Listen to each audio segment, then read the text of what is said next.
Welcome to People Love Process. If you haven't immediately noticed, just look to the bottom left-hand corner of this video because I do have my camera activated for this content for this series, over the shoulder vector building. And we have a fun one today because it's a style that is near and dear to my heart.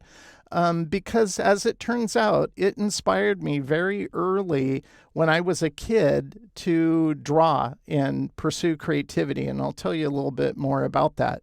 But it's all based off of a creative's work from the 1950s. His name was Jim Flora. He was an art director at RCA Records. Here's one of his classic albums shown here, Mambo for Cats.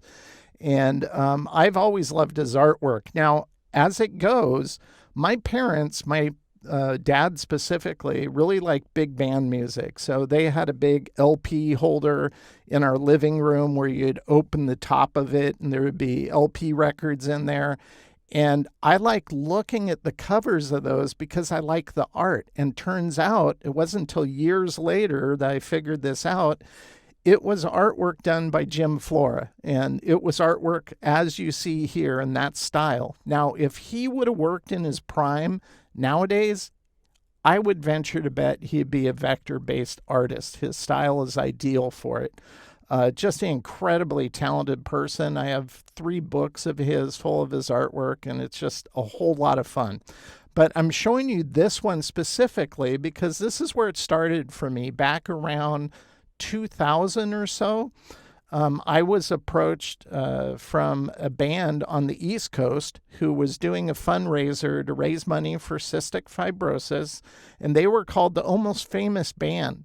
So I did this cover for the CD that they're going to produce with their music to sell and raise money for a good cause. And you can tell it was inspired by Jim Flora's Mambo Cats album.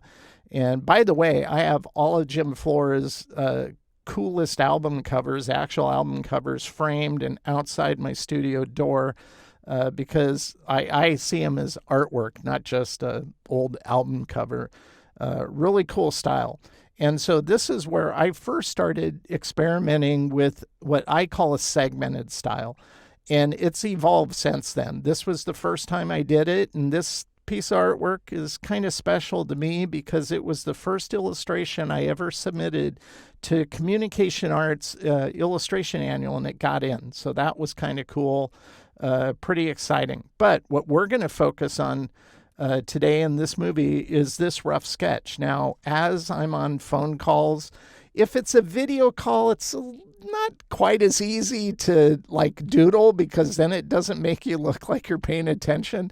I've actually gotten in trouble for that at a past job at Upper Deck. I remember I went in for my annual review and the creative director looks at me and he goes, "Well, I wish you paid more attention in our art meetings." And I go, "What are you talking about? I pay attention." "Yeah, but I always see you drawing. You're not paying attention." I go, "Dude, that's how I pay attention." And I didn't answer it that way, though. But it wasn't until years later that I understood why I did that. That is how I pay attention. If I just sit there and try to watch I'll start daydreaming and not pay attention. So it actually helps me focus, and there's some science behind that. So that's neither here nor there in regards to what we're going to build. That's just how I've ran into it over the years. But I like this sketch. This has been sitting on my desk, taped up on my monitor for about 4 years. So it's been a while. And so I just took this and I redrew it more refined fashion. So this shows how I improve shape and form. And one thing with the segmented style, it's all about contour continuation, which goes back. I really hope LinkedIn lets me do a course based off of my old professor's way of teaching graphic design because it was specifically his. And him and his wife gave me permission to take all of his material and create a course around it. So I hope LinkedIn allows me to do that because a lot of great ways to think about design and apply it within any kind of graphic context. So this is what we're going to create now. This is kind of complex, so I don't know how long this is going to take. So we'll select this, and like I do with most things. I'll just take it and usually set it to around 20%. And we're in isolation mode. Let's just lock this layer, and we're going to build right on top of it. Let's go to our graphic stuff. I'm going to pull this up a little bit. This is a little low. And these are by default in my new document profile. These always show up because these are what I use to build. I don't focus. I have an idea about color, but I don't focus on it until I get to it. And then I'll, focus on colors. So we're going to go ahead and build. And the one thing about this style that's a little, it's not hard. It just can get complicated at times because one shape reinforces or flows through other shapes. And so sometimes you have to go 2 steps forward, then 3 steps back to get what you want. So I think we'll just focus on the head right now. And depending on how fast or slow this is going, I might stop talking and just record as long as it takes and then speed up that section because some of it might be monotonous and I don't want it to become that way. So we're going to focus on his head. So I'm going to start down here, and as it goes up, wherever it comes to a key point like this, I'll put a node because I can snap to this. Now, this is the kind of curve where I wouldn't go a square straight across and use the rounding tool. It wouldn't look as fluid. So I'm going to go all the way up here, probably right about here maybe, and just pull it out. We'll go over here. Oops. Back up. Pull it out. So I'm not pulling the Bezier handles all the way out. You don't need to. I just find it easier to do it this way. Now, here's an example where his chin comes all the way over, and it's going to intersect there. So if I want to make sure I get that right, now that I'm thinking about it, that's probably where I should have started. So I'll just go ahead and toss that one. And we'll just continue with this, and we'll close this shape. So we're just going to literally just create the shape that makes up the profile of the top of his head. And this one, probably move that up. This line is a little thick, so I might go down to, yeah, I think I'll go there. Here's another reason why I like using plugins by Astute, because I'll just grab this tool specifically as the Path Scribe tool, part of Vector Scribe. And I like it because on something like this, how do you get access to the handles natively in Illustrator? Well, you could select like this and get this handle, and then you can pull it out like that. But it means you have to change your tool. And I don't like doing that. So I go to Path Scribe and I can just grab it and pull it out like this. Illustrator is going to break these smooth anchor points. That's okay. We can use that same tool to push this down until the S appears. That means it fixes it. And then we'll go here. And I think on this, because I have a curve here, I'm going to put one right about there. It'll just be easier to control. Then I'll finesse this. I think this one's going up too far. We'll pull that down like that. And I think that looks pretty good. Maybe a little more rounded down there like that. Then I'll go in here. And notice this goes right into the front of his chest. So what I'm going to do is I'm going to start past this up here, go down here, put an anchor point. Then we'll create his chest, and I'll go down to this point. I'll just go over here. Then it's coming back up. It's going to have one right about here. Swings over. And again, I think I did the same thing I did on the head. I don't think... This one I'm talking about is you almost have to be thinking ahead as you're creating shapes because... they all interact with one another, and you want it to flow from one shape into the next because that's what really makes this kind of style sing of sorts. So I'm just going to finesse the Bezier curves on these to get the shape I want. And this is why I like the path scribe, because it shows you nodes. This, if we go natively to Illustrator and I just select it, there is no handle here because it hasn't manipulated the path to the point of revealing one. But with path scribe, it says, no, it's not showing, but here's a node called the ghost handle. You can just grab this and get it if you want. That's why I like plugins. It just makes it go faster. That's the intuitivity of Astute Graphics plugins, in my opinion. And sometimes I have Smart Guides turned on. It'll want to snap. This is when I'll probably just go Command U, just turn it off. That way I can make micro, small adjustments and it won't try to snap to anything. So I think that works for his body. Then we can just create the shape to make his neck. And we'll come down here like this. We don't need that one. And we can finesse this. This is where I'll select this, and you can see the angle here. So I would probably just match that. That way it's going to flow better. So if we do that, it looks like it's part of the same path, but it really isn't. So that's kind of the detail I pay attention to when I'm working with this style. Same up here. If we select these two, you want this to look like it's going through that anchor like a smooth anchor would, like that. I think I'm going to position this over a little bit like that. Select this, clone it, Command C, Command F, select the neck, go to the Pathfinder, minus front, make a clone of the body, Command C, Command F, do that. That looks good.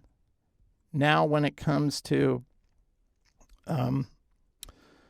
another plugin is this Arch by Tools plugin, part of Subscribe by Astute Graphics. I like it because I don't want this to be a perfect straight line. So I use this tool, Arch by Points tool, Arc by Points tool, that is, and I click once, go to the other, click again and pull, and I can make a shape like that. Then I can just close out the rest of the shape. Doesn't matter. I'm just doing that. If I select these two, and I go Command C, Command F, or clone it, then I can intersect it. Okay, this is new. How do I hide? Yeah, no thanks. I don't want that popping up every time I select shapes. Wow, that's annoying. Okay. I always try to record these movies on the newest version, but I don't use all the new version features because some of them are just half-baked. Intertwine being one of them. Now, if we're doing a live stream, you could go, why do you think Intertwine's half-baked? Well, here's why. You still have to build it. You still have to build your artwork so it looks like it's going in and out of stuff. You can't deliver final artwork with the crappy mass that Intertwine creates. Not only that, when it first came out, there was problems with a PDF. It wouldn't display it right. So just take craftsmanship seriously and just build it out yourself, and don't trust Adobe to think through everything, because they're engineers who are coming up with these ideas and marketing teams who just want to get more people signed up for Creative Cloud. They're not thinking about, they market it as in, oh, this is going to save you so much time and do that. It really doesn't save you anything. It saves you time in maybe mocking something up to show to a client.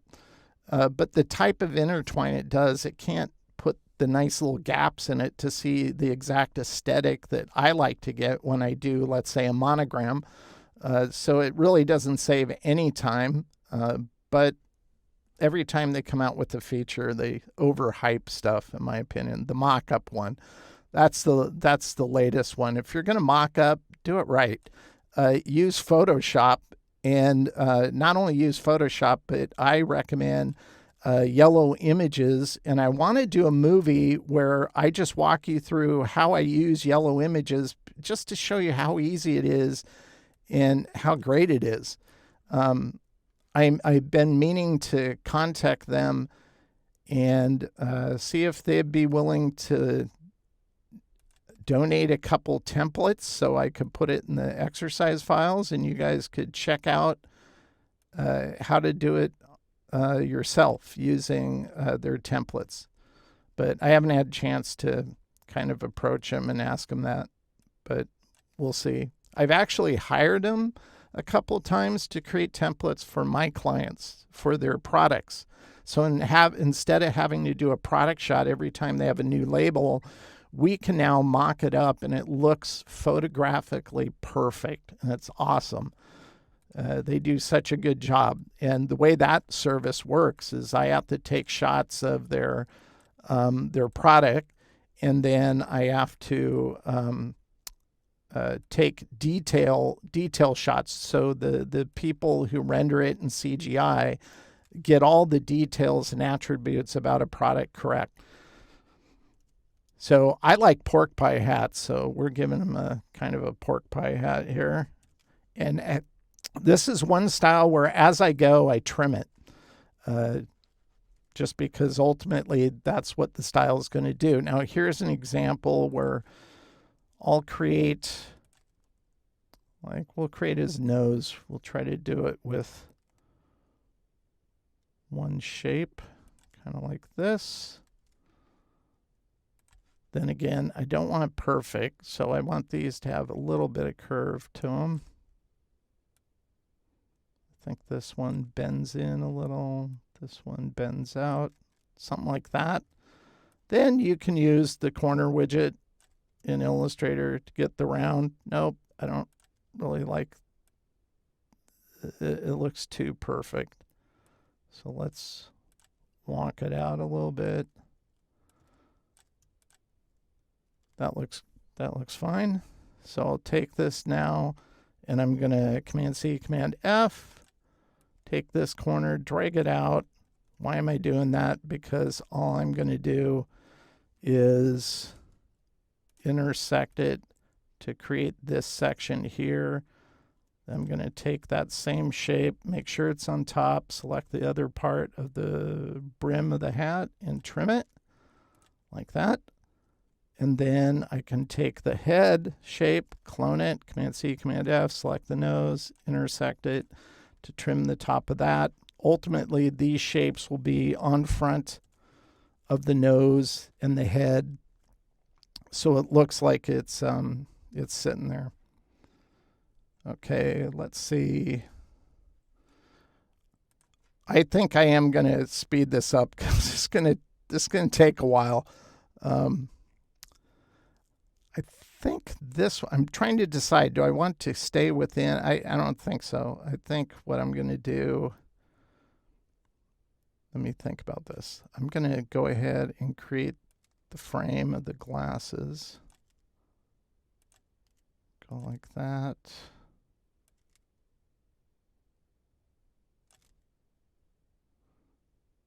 Doesn't so much matter here, so I can close it out.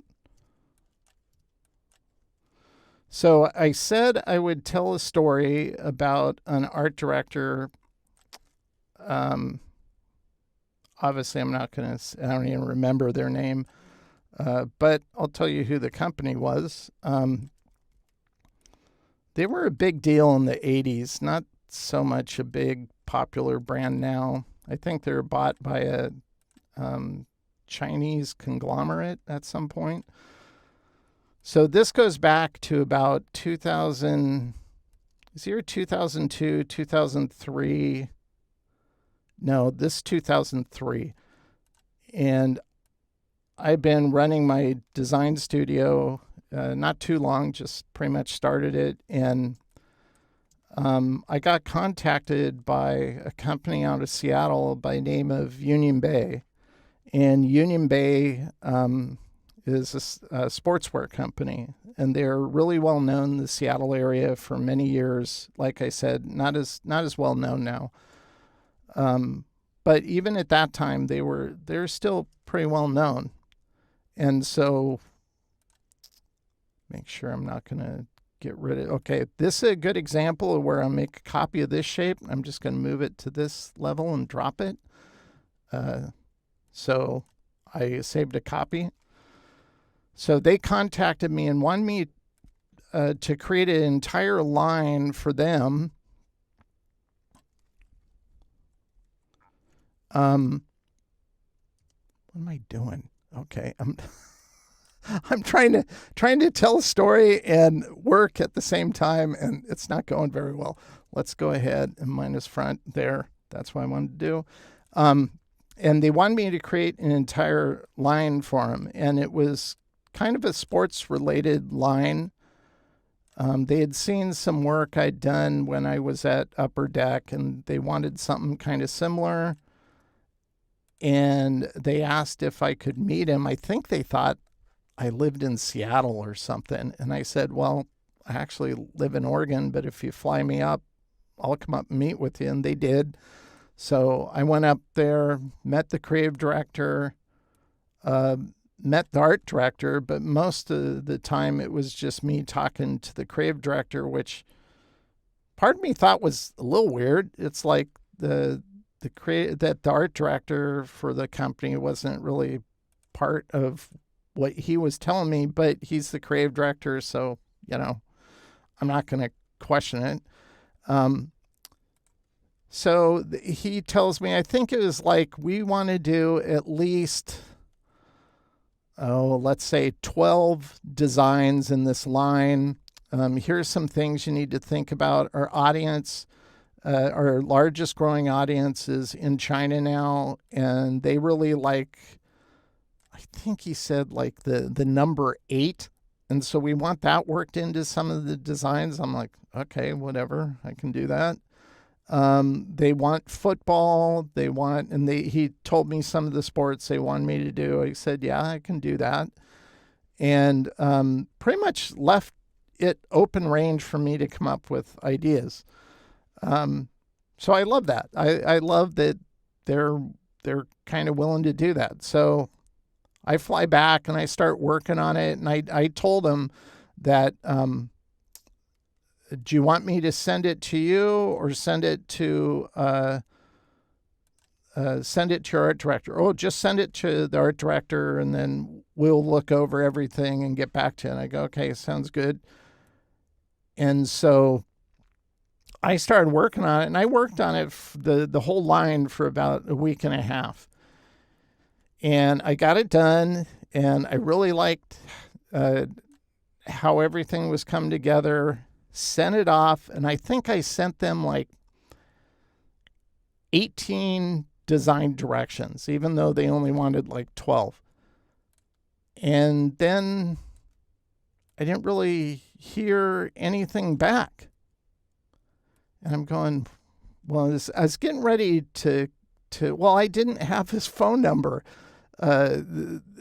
So I emailed him, but I didn't hear anything back. And then like a couple days later, a letter shows up, and it's from Union Bay, and it's from this creative director, and it's like ripping me a new one. He's going, we hired you to do this, and I feel like you scammed us. You didn't provide what you said you're going to provide. And it was like I was talking to somebody that I had no idea what they're talking about. I go, what is he talking about? Like, I didn't provide the amount of work that I said I would. We can't use any of this. And I mean, it was I still have the letter in my flat file because it was so belligerent. I was like, geez, okay, I don't know what's going on here. And I finally, and because he sent the letter, I had his phone number. So I was able to call him and talk to him one-on-one. And I said, can you tell me like what's wrong with the designs? And he kind of reiterated some of the stuff. Well, you didn't send us the amount of designs you said. We need 12 for the line. I go, yeah, I sent you 18. And he's going, what? No, we only have 8 here. And I'm going, what? What do you mean? I sent 18, not 8. I go, and he goes, my art director only showed me 8 designs. And I go, I sent her 18 designs. And then he is confused at that point. He didn't know what was going on. And he goes, okay. And I said, here, I can email you PDFs right now. And so I emailed the PDFs. And he's looking at these and he's going, what? He's going, I didn't see. It turns out that the 8 that she had shown him, she had changed those and didn't. And so they weren't even what I had originally created. And I don't know why, but the creative director is going, well, I totally love these designs you did. I don't know why this, I have to look into this, but I'll get back to you. And he said, please, can you just throw away that letter I sent you? And I don't think I responded to it. I wasn't going to throw it away. It's a classic. So I still have it somewhere in my flat file. But long story short, the art director, I think, took offense that the creative director went outside the company and hired somebody to do designs, because apparently she had done other designs and they weren't gelling. Nobody liked them. And when she saw mine, I think she got, I don't know. I'm just speculating here, but I think it was like she got a little nervous, like, well, if I just show them these and they like them, then maybe I'm going to lose my job or something. I don't know. I don't know what her reasoning was, but that is the first and only time in 20-some years I've had somebody kind of sabotage the creative process. But ultimately, it ended fine. The creative director was okay, had no problems with me, so it's just kind of weird. Okay, I'll tell you one other kind of horror story. So there is an agency, and I'm not going to say the name because, ironically, they forgot they've worked with me before and called me again. And I'm going, okay, should I remind you what you did last time I worked with you? And I didn't. I just let it slide and did the project they wanted us to do, and it kind of came out good. But so I'm not going to say the name of this agency, but they're in California, and they wanted me to work on, at the time, their client was Disney, and Disney had a Jim Henson. They own Jim Henson Productions, and they had a show that they had bought the licensing for, that Henson Productions was going to be producing. And it was like, now this has been so long, I can't remember if this name's correct. I think it's called the Scrumps or something. And they wanted it branded, so I branded it, did a kind of a hand-lettered logo type for it. And they liked it. And it got all said and done, delivered, everything. And it was about 2-3 months after the fact, I called the creative director I was working with. I can't remember her name. And I said, hey, is it okay to show this Scrumps work on my website yet, or is it not public? And she said, oh, no, that's fine. You can show that. I'm going, awesome. So that's what I did. And I was in Florida speaking somewhere, and I got an irate call from apparently one of the co-owners of the agency. And he's, again, just ripping me a new one. I don't go seeking these. They just happen. I tried to do the right thing, but apparently she didn't have the permission to do that. I didn't know that. And this guy's literally yelling at me on the phone and actually making some threats. And the threats were, I'll take your house. And at that point, once he got to that level, I just said, okay, we're done. I'm done talking to you. I went out of my way to call your creative director and ask her if it was okay. I didn't just post it. And she said, yeah, it's fine. And well, she didn't have the permission to do that, and she doesn't work here anymore. And I go, okay, those sound like you problems, not my problems. But I'll take it down. But at some point, I will be showing it. So if this causes a problem, it's not because of me. It's because however you trained your creative director, she didn't do the right thing. So that's not on me. That's on you. And it ended there. And that's the last time I had worked with the agency. And then they called me up about a year ago to work on something else. I'm going, dude, do you remember the last time you talked to me, what you said? You know, but I didn't bring it up. Oh, well. Lots of interesting things like that have kind of happened over the years. Again, I don't go seeking them, but okay. Let's see.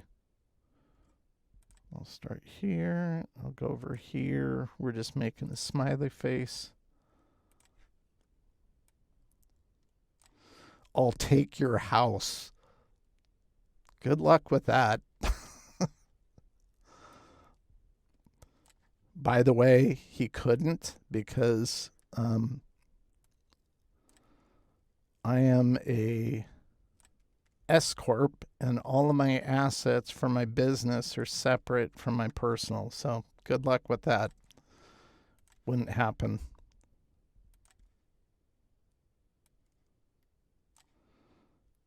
Okay.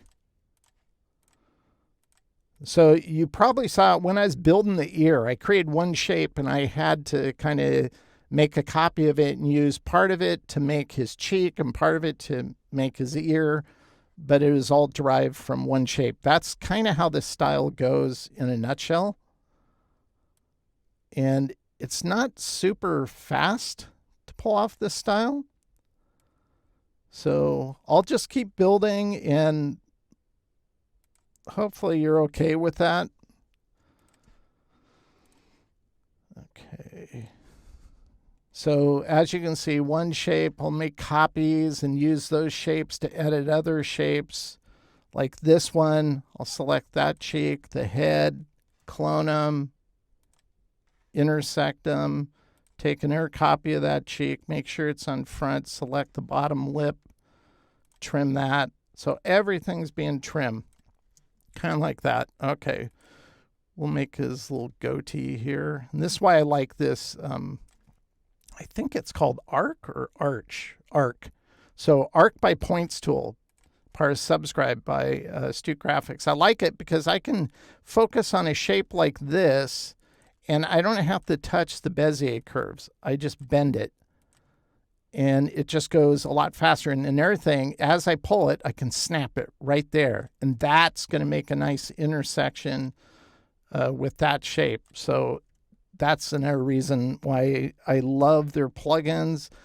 It allows me to do things easier and more precisely. So we're going to clone the bottom lip, select that, and trim it.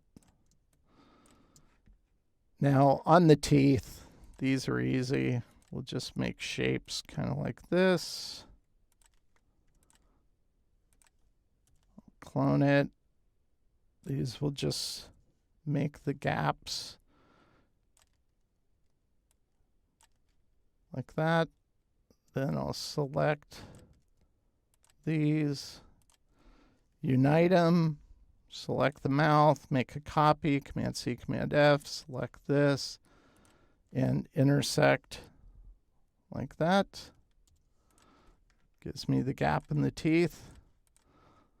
So that's how I go about building this style. What does this character mean? I don't know. I was just doodling. I can't even remember what the call was about. That I obviously, at that point, I think I was like going, you know, it's one of those meetings like this could have been an email type call. It's like, really? It's like, You could have just emailed me all this and we'd be further along.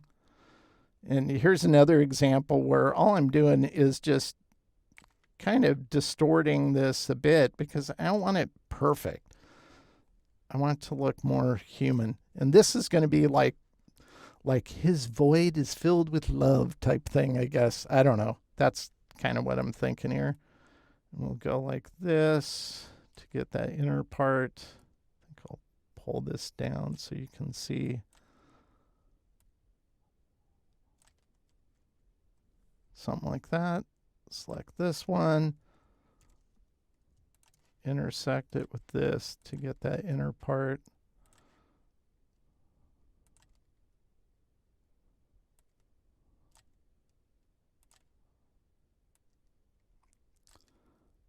So in about 2-3 weeks, I'll be going to Adobe Max, and I get to hang out with my buddy Nick, who started Astute Graphics 26 years ago.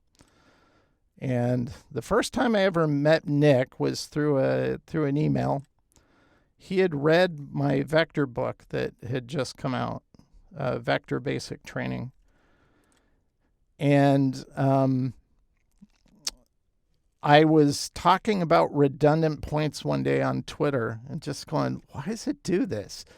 And he had just bought out another plugin developer and hired his engineer to be the head of engineering at Astute. And this is why their plugins are so great, is John, who's the engineer, was a creative before he became a programmer. And that's why they just know instinctively what's intuitive, because they've been there, they've done it. And that's why their plugins are awesome. You don't get that from Adobe. They have a team of like 80-some people, I think, on the AI team, the Illustrator team, and but none of them use the software to create. So they come up with these ideas that an engineer gets excited about because they get to code it, but it's really not as useful as they might think. So he contacted me and said, "Hey, we just bought this plugin called Better Handles." And I go, "Oh, well, I have Better Handles." He's going, "Well, then you have the ability to remove redundant points." And so what it is, it's this panel right here that was part of Better Handles, but it had a remove redundant points, which is this. Like if I select all of these, there are no redundant points, so that's not lighten up. But if it was, I could click it and remove the redundant points, smart remove them without destroying your shapes. And man, I use that all the time. Once they showed me that, at the time I was finishing all the artwork for a book for How Publishing, and but all the artwork. Oops, I want to do the other one. I want to do this one. All the art for the book, it was like a stock art book. All the art files had redundant points, and we're talking 300 files or something. And to go through that manually and try to figure it out and fix it, it took me, I ran it on, it took me maybe 20 minutes to do all of it. And I was just like, holy cow, you saved me so much time. Thank you. You know, so that was my first interaction with John, who had written that plugin and introduced me to Astute. And then that's how I got to meet Nick and get to know him over the years. Really nice guy. Has your classic kind of British accent, which I don't make fun of his accent. I like his accent, but some of the words he uses are like, just kind of crack me up. So I'll do impersonations of him. "Oh, that makes me chuffed." You know, like chuff. That's like one of the words, you know, or dodgy. That's the word he used one time, dodgy. "Well, that's a bit dodgy." And I go, "Yeah, that vector is dodgy." You know, it's a great word, dodgy.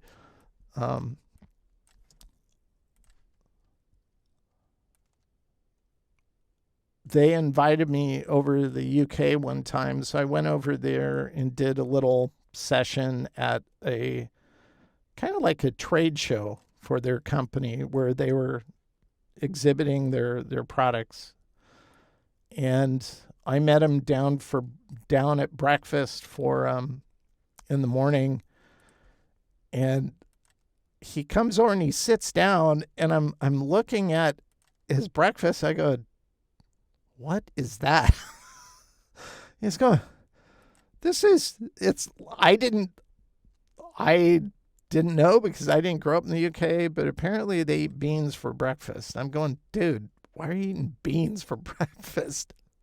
Apparently that's a thing. Never knew that.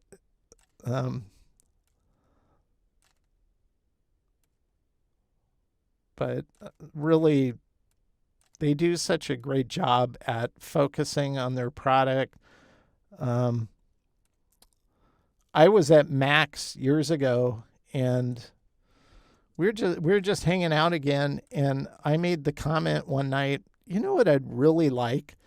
It'd be really cool if like I could select an anchor point and, just slide it along the path to move it to a different position. Just every now and then, it's like I wish I could do that because it would have sped up doing stuff. And he's going, well, why? And I told him pretty much just that. Well, it would just speed up like doing certain detailing and stuff or moving something to an ideal position. Lo and behold, like 3 weeks later or something like that, wasn't like a year later or 6 months later or never, like Adobe and their snapping bug.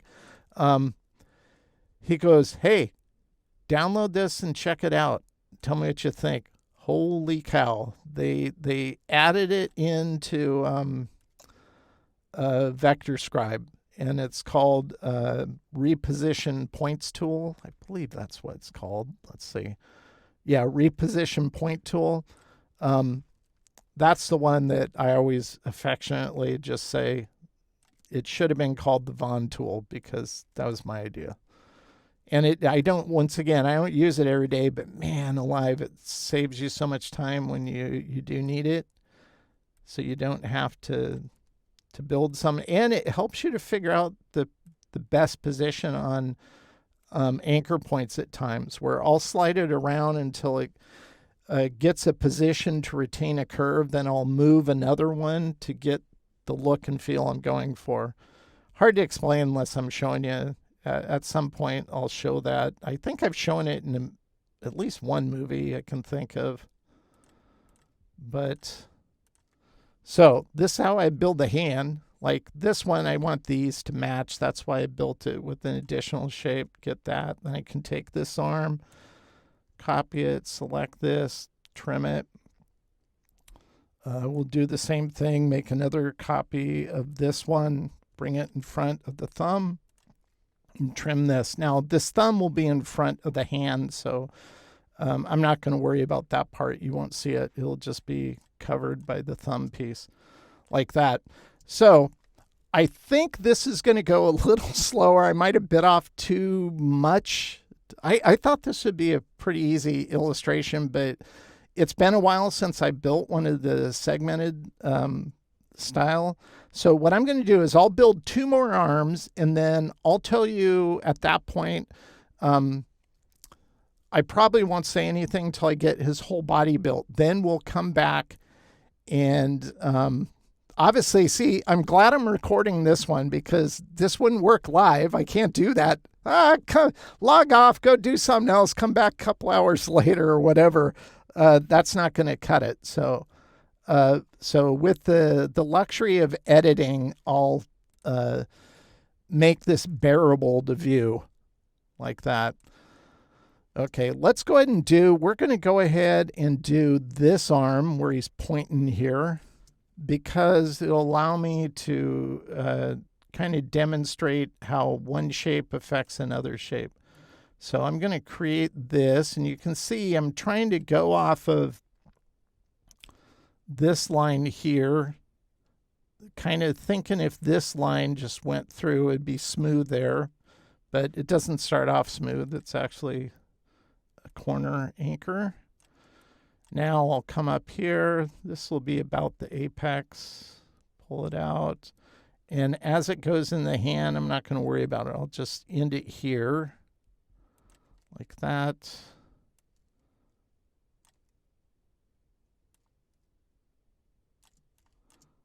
And here. This needs to be adjusted. And pull this out maybe. It's looking a little flat there.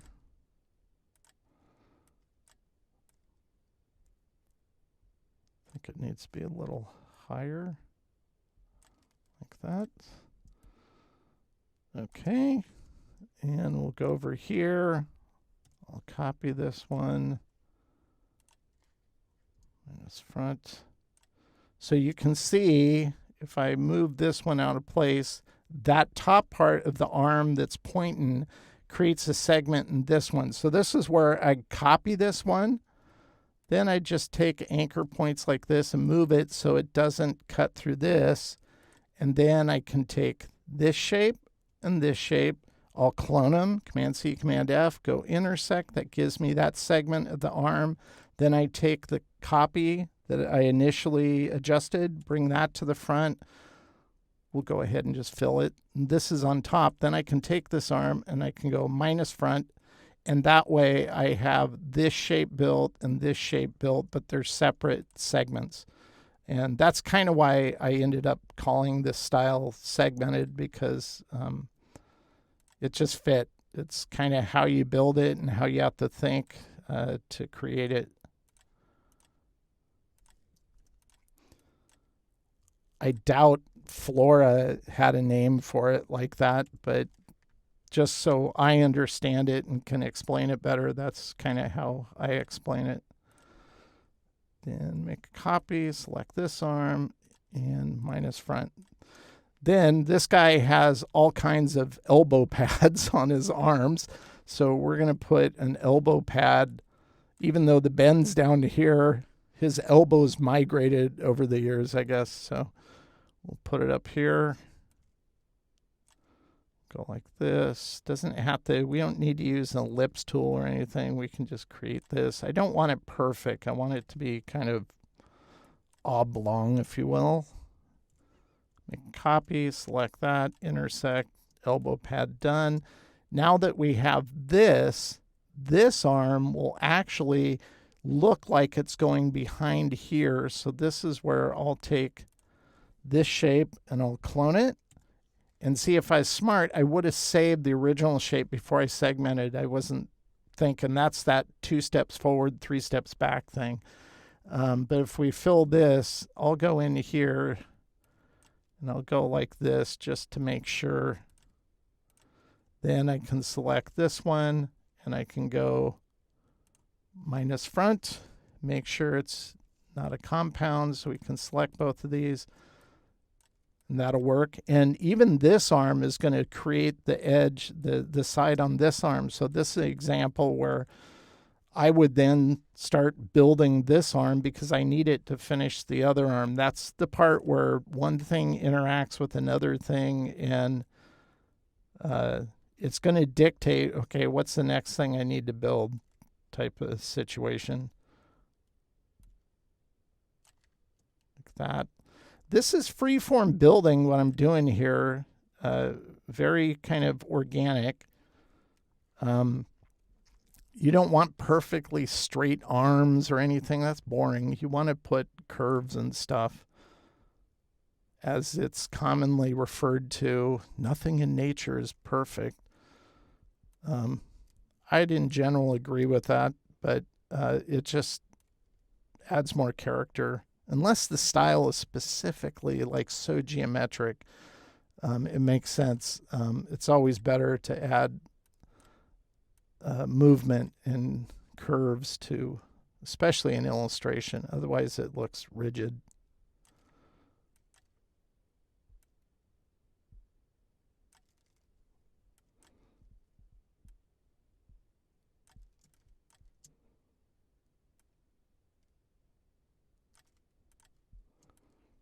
think that looks pretty good. Now that I have that, oops, let's go up so I don't forget. I just want to put a tiny curve there.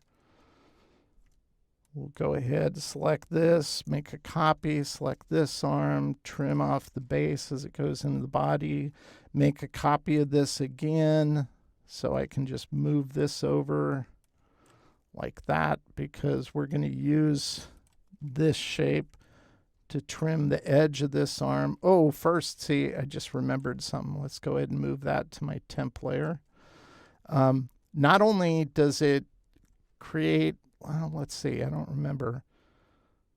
Going behind. Okay, so I want this above the other arm. Okay, so what I'm going to do is make a copy of this, and this is why you need to pay attention as you're doing this style, because it's just going to knock out that arm, and then just make sure these aren't a compound path. But in order to carry through that illusion, we want to go back to this, go to this shape, and then trim that end like that. Now, okay, I just realized I did screw up because that will ultimately, let me think of this. Is this a copy? Okay, it is a copy. So I'm going to take this and I'm going to go intersect. That'll create the cuff. And I just lost the arm. See, you have to pay attention to what you're doing, or you're gonna make a mistake. And if you're zoomed in, be really careful, because when you zoom out, you might lose stuff. I've done that before too many times to count. Okay, we'll intersect. So now we have the cuff. Now we have the arm. I'm going to go ahead and make a copy of the arm, and that'll trim this like that. Now I'm going to go ahead and take the cuff, and I'm going to make a copy of that. We'll go ahead and color it green, because am I doing? Oh, no. See, I almost screwed up again. Okay, we're going to take this shape. Yeah, I probably picked a too complex piece of artwork to build to get done in without being you know, I don't know, an iceberg length, a glacial pace, I should say, to build this. Okay, there we go. Now we have that on top. We have that behind. Technically, I don't need to. I'm going to ungroup this. Technically, I don't need to trim this one, but I like to anyway, so I'm going to. I'm going to select this. I'm going to go like green, and then I do this just to make sure it does it cleanly, like that. Bring it in. We'll take this shape, bring it to the front, select this shape, minus front, and I got rid of something. Oh, it moved it to a different layer. That's why we don't want that. Keep it down the build layer. This one, make sure it's in front, like that. Trim it. There. I got it looking right. And by the way, I'm not making this up, because when I work in this style, I usually do that a few times as I'm building. I try not to, but you know, sometimes, well, in this case, I'm trying to talk, tell stories as I'm working. And when I'm just working on my own at my workstation, I might be listening to an audiobook and I get so pulled into it that I'm not paying attention either. And so I can do it in that context as well. So we're going to make a copy, make the cuff, select this, bring it to the front, select this, and does this turn into a group? We might, sometimes this happens when you do shape building. Let's go like this. No? Why is it doing that? Turn off that layer, bring it to the front, select this, and trim it. There we go.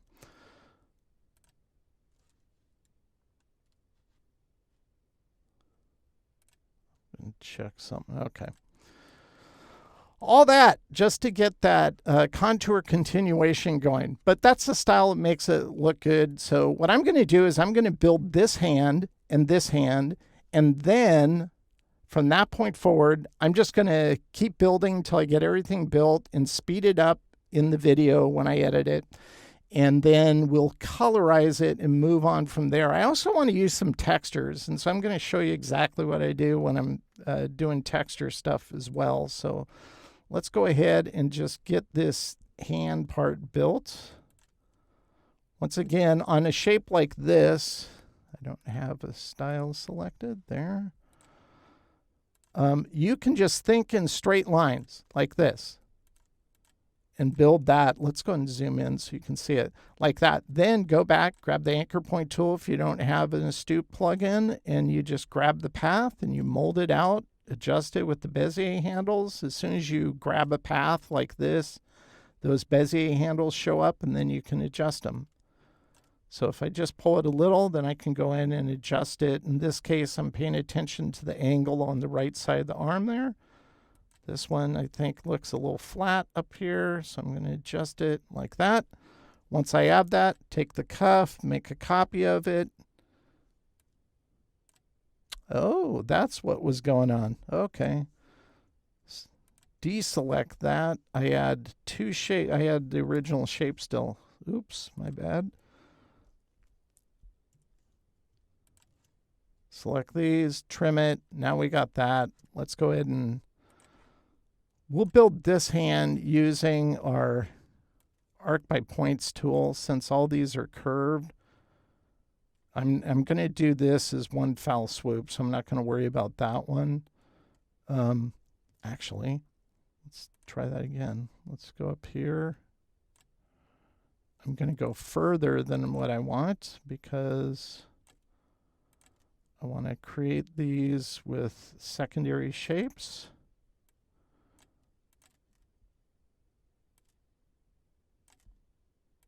So you can see how much easier this is. You never have to touch the Bezier handles.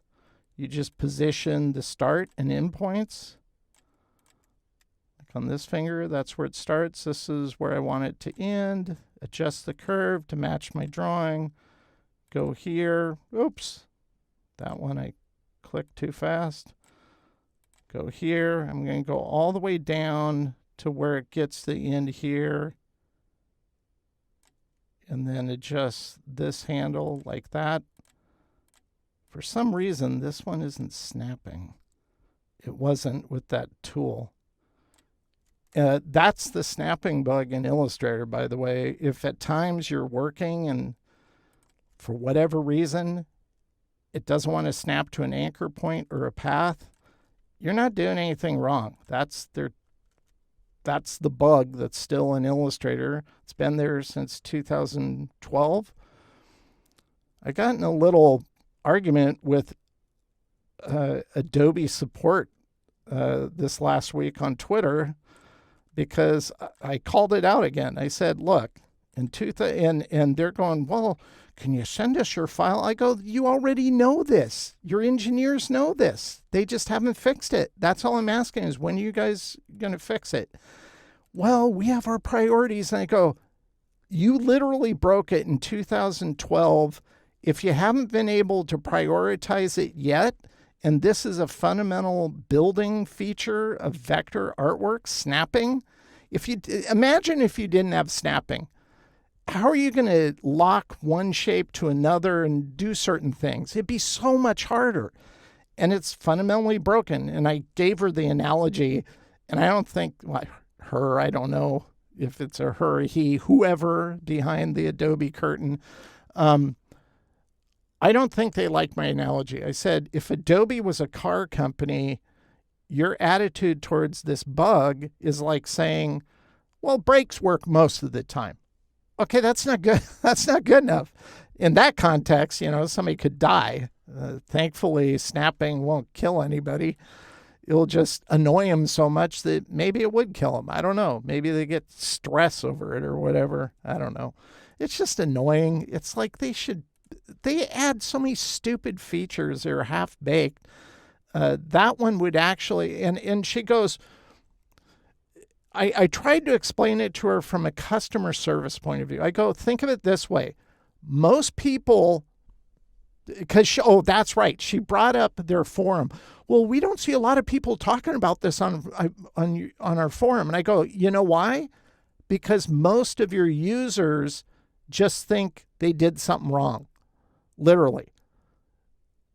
I can't tell you how many times I've done a workshop and it pops up in the middle of a workshop and I go, have you, and so I stop and I focus on it. I go, has anybody ever ran into this? All these hands go up. And I go, okay, just know you're not doing anything wrong. That's a bug in Illustrator. And they're like relieved. Oh, I thought I just wasn't doing this or that. And I think most people do. And I go, and so I told the Adobe Care person, I think that's their account, at Adobe Cares, kind of corny, told them, I think that's the problem, is like, if you really wanted to get the best user feedback on your software, you'd pay attention to stuff like that. And the fact that it's been 11 years and you still haven't fixed it, that's kind of silly. They said they agreed with me, but I think they're just placating. Okay, that looks good. So we'll go ahead and build this arm. This will be interesting because I've never built fingers like this, on like where they overlap. So I might use tints to pull that off now that I'm thinking about it. Oops. I thought I was on the plugin. I guess I'm not. There we go. This one, I'm going to go all the way down here because I'll use that side to build that side of the thumb. Then this. Once again, these finger shapes will be kind of overlap being the base of the hand. There we go. Oops.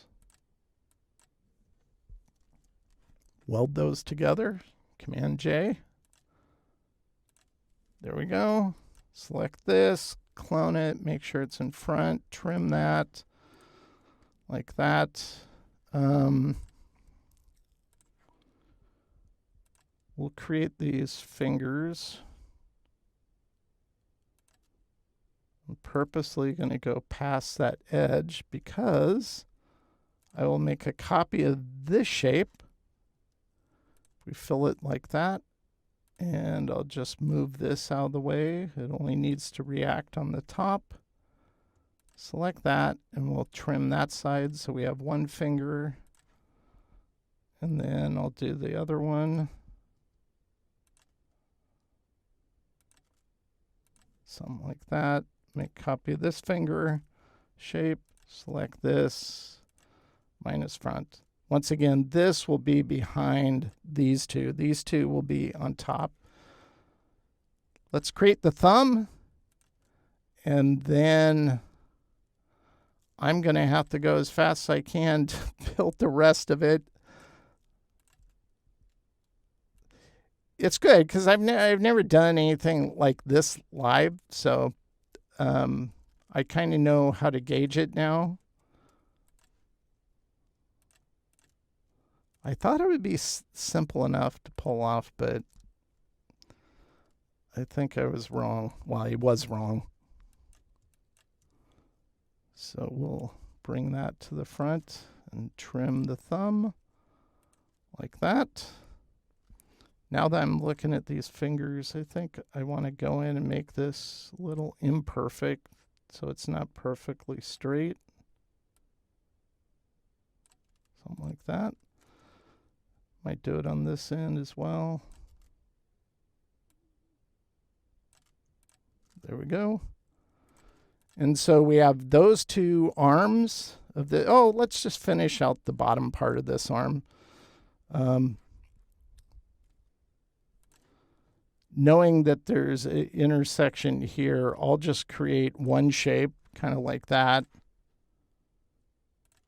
And then I'll just make a clone of it so when it gets to the other arm. So I'll just make a copy of this. Command C, Command F, select this one. Make a copy of this arm, select the shape, intersect it, make another copy of this shape, bring it to the front, select the arm again, trim it. So now we have this piece and this piece. And ultimately, I'll leave this as one piece here, this shape. But when I create this arm, then I'll use it to make the other segment. So again, that kind of 2 steps forward, 3 steps back routine. Like that. Let's make the all-important elbow pad.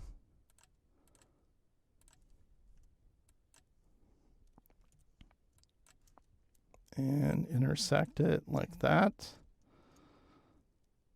So there we go. I think this is going to be fun once we get there.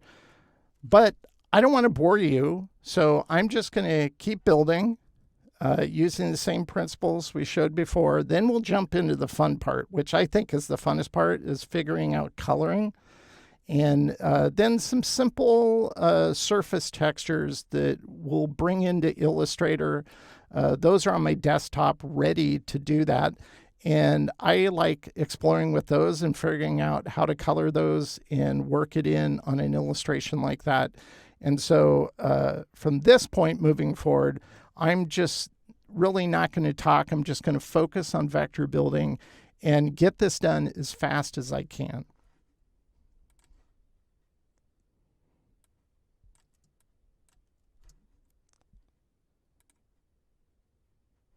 Unless, of course, I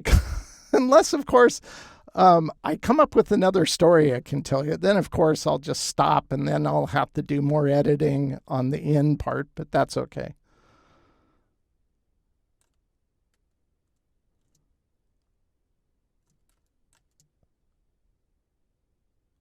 I'm just thinking.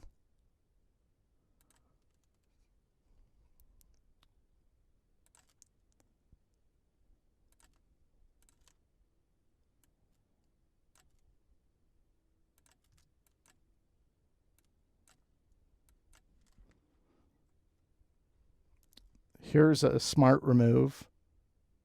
Boom. That's why I like it. I wish they would. Okay. I'll show you something that I saw, and these are the type of videos on, and maybe on this one it'll work. It's pretty simple. You'd think it would work, but a lot of people do reels on Instagram, or they'll show some absurd thing in Illustrator, then somebody will go like do the wag the finger like, and then they show you the right way to do it, supposedly. There's so many of those I go, no, that's not right either. That's stupid. Don't do it that way. You know, that's me talking to myself when that happens. But I did see one. Now, if I can just remember, it's on my phone. I saved the video. Now I can't. I'm not sure if I'm going to be able to remember how they did it. Certainly wasn't as intuitive. Well, here's a remove feature. You can go up here to anchor point, and you can see this is a corner anchor point and a smooth. This will convert a smooth one to a corner or a corner one to a smooth. That's what these are for. But here, anchors. What do you want to do? Well, let's remove it. So that's remove. So we have it selected. Let's remove it. How smart's Illustrator? Not smart. That's what it'll do. You don't want to do that.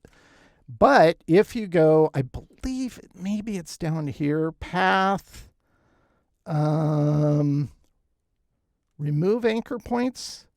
I think this might be it. Let's try it. Nope, that still does the same thing. I thought it was in here. Simplify? Is that how they did it? I don't remember.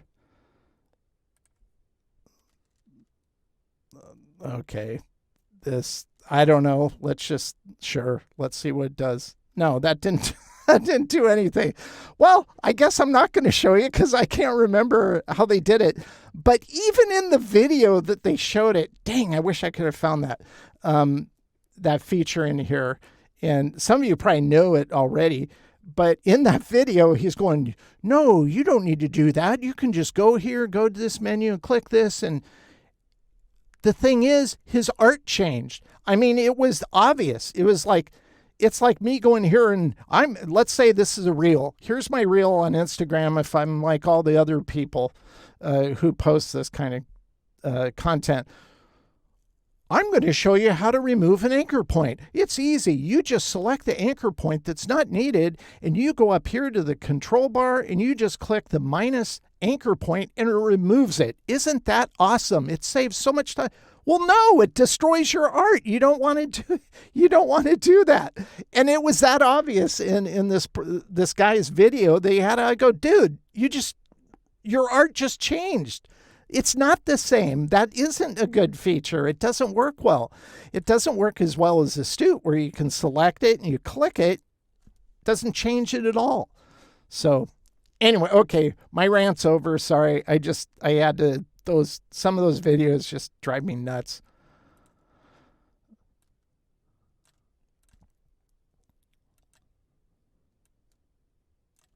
Okay. This one, I'm going to just do this manually, kind of like that, and go all the way over. Actually, that's too far. Let's put it here since it'll be going behind. There, go like that. Pull this handle out.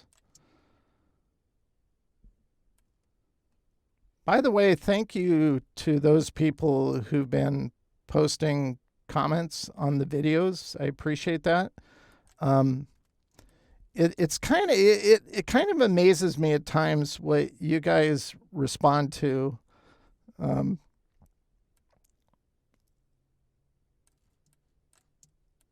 Sorry, I'm just again trying to talk and think at the same time. Yes, that's hard for me to do at times, is to talk and think. But I do appreciate the comments. You guys have a lot of good, I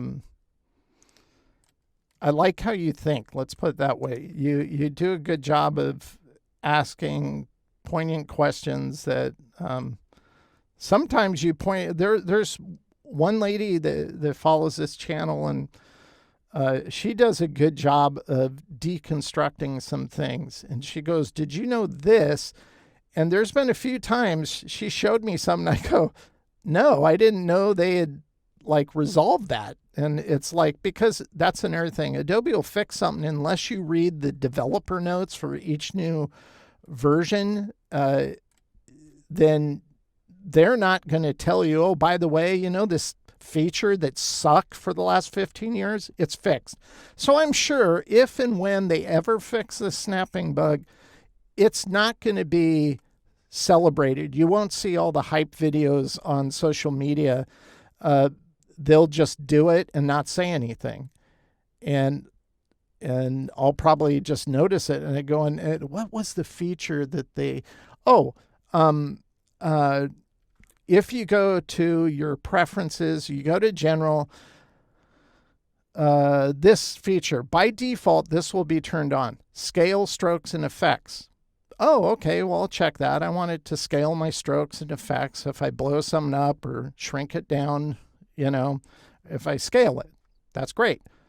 The fact is, for years, like I think since day one, it wouldn't do effects. It wouldn't scale effects. So if you built a Gaussian blur kind of Photoshop effect on a shape, let's say it was 10 pixels, and then you blew up your design 200%, that would mean that effect should be 10 pixels, but it wouldn't be. It'd be 5 pixels still. It just stays 5. If you go smaller, if you go 200% smaller, then you'd think it'd be, 2.5 or whatever pixels. No, it would be 5 pixels still. Apparently they fixed that. And once again, but they didn't tell anybody, and I noticed it. I go, wait a minute, it worked? I go, when did this get fixed? So things like that surprise me. Okay, so I think that's good. So at times I'll also use the scissor tool and go here and just cut it there like that. And then I'll go back to that arch tool, and I'm just going to close this shape out, add a little arch there like that. Take this hand, go like this. I said I was going to stop talking, but I guess I'll do this last arm and then I'll cut you guys loose and go from there. Bring that to the front, trim the thumb. Now we have that shape. We can take the body. Did I copy it? Okay. Bring it to the front, select this. And by this way, when I say bring it to the front or anything like that, I'm using keyboard shortcuts because otherwise I'd have to go Object, Arrange, Bring to Front. Notice I have F5 key. I've been using those for literally, what, almost 20 years now. And they're just muscle memory. I don't even think about it. And so I say it so you know what I'm doing, but that's how I'm doing it. And if you want to know more about that, watch my keyboard shortcuts because, man, any routine methodology or function like that, just think of how many times you do that over a given year. Thousands of times probably. At least for me, it's thousands of times. If each of those 2-3 seconds to do it, that adds up. That adds up. So turn it into a keyboard shortcut. And you're gonna live longer, or you're gonna have more free time to do other stuff. Okay. What did I have on my drawing? Okay, so that goes underneath. So this shape. Okay, so we're going to make a copy of this because we're going to use this to edit our other shape. So we'll go like that. That gives us that. But then I need this shape copied because I want this copied. I'll bring to front just so you can see what I'm doing. And we'll use that to trim this like that. We'll go ungroup so we can select these independently. Now this one, we'll take this shape.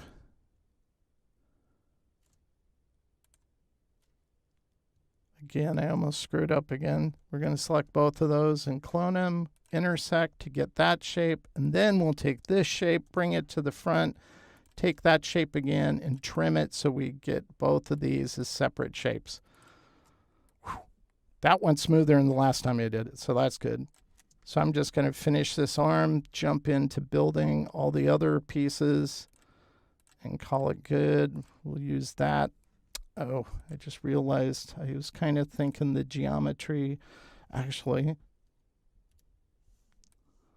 Oops, activated by accident. I want this one to be, okay. Want this to be a little curved like that. That's fine. This one, I'm going to go all the way here. I'm going to click here. Then I'm going to go here. And then I'll snap it there. It's not perfect, but, you know, that's close, giving the idea that the eye goes to here. That's fine. We'll go with that. This one, this is how absurd I enforce this contour continuation. His foot, the bottom edge of his foot. So this swings up and goes whoosh, right through that arm. Well, does it really need to? No, but I'm going to think that way. So I'm going to go ahead and create it like that. I'm not going to use this later on to create the shoe, but we will use this now to edit this piece. So I'll select these two. We'll go Command-C, Command-F to make a copy. We'll go intersect to get that segment. This one, our original shape we built, bring it to the front, select this, go minus front. That'll trim it. Then I can take this shape I started. We'll close this out like that. Select these two, Command-C, Command-F, intersect it. Oops.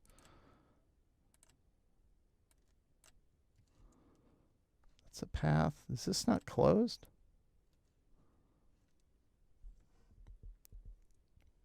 I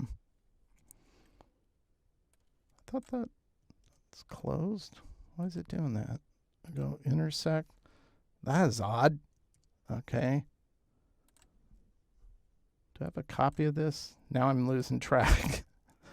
Okay, this, we'll go intersect. Okay, we get that. Then we'll take this shape, bring it to the front, select the arm again, trim that part to get this segment, and then the last part, the collar or the sleeve, the end of the sleeve, I guess. This, clone it, intersect, this on top, select this, minus front. Like that. And some people might be saying, why don't you use the shape building tool? Because it just take a lot longer. Shape building tool is great for certain contexts. This isn't one of them. This would just, it just wouldn't make it any faster. Select this. Shape building tool is great when you're like trimming. I'll just show this really quick. So if you have something like this, I don't know why you'd need to do this, but I don't know, maybe there's some reason you need to do this. So you trim it, you take the shape building tool, and holding Option down, you get the minus. You can just remove those points, these points, like that. It's great for that kind of building. But we're not doing that. So it wouldn't really speed anything up using it. I'm just going to go ahead and finish this so I can, this is going to be, I know right now this is going to be the longest one so far.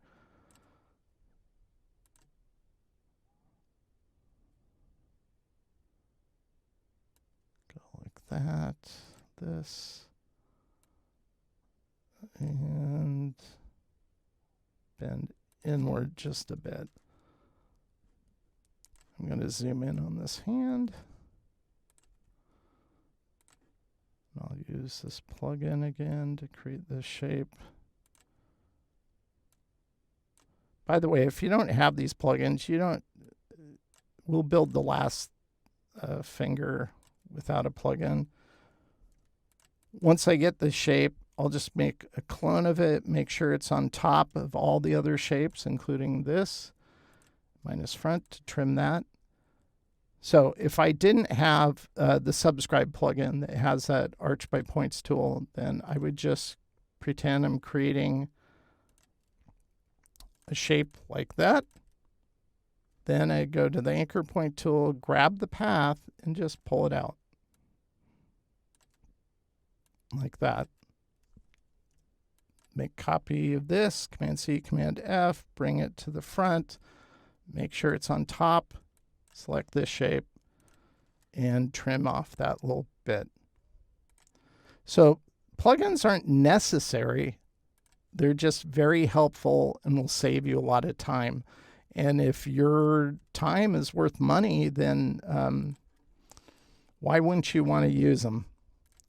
It's very reasonably priced.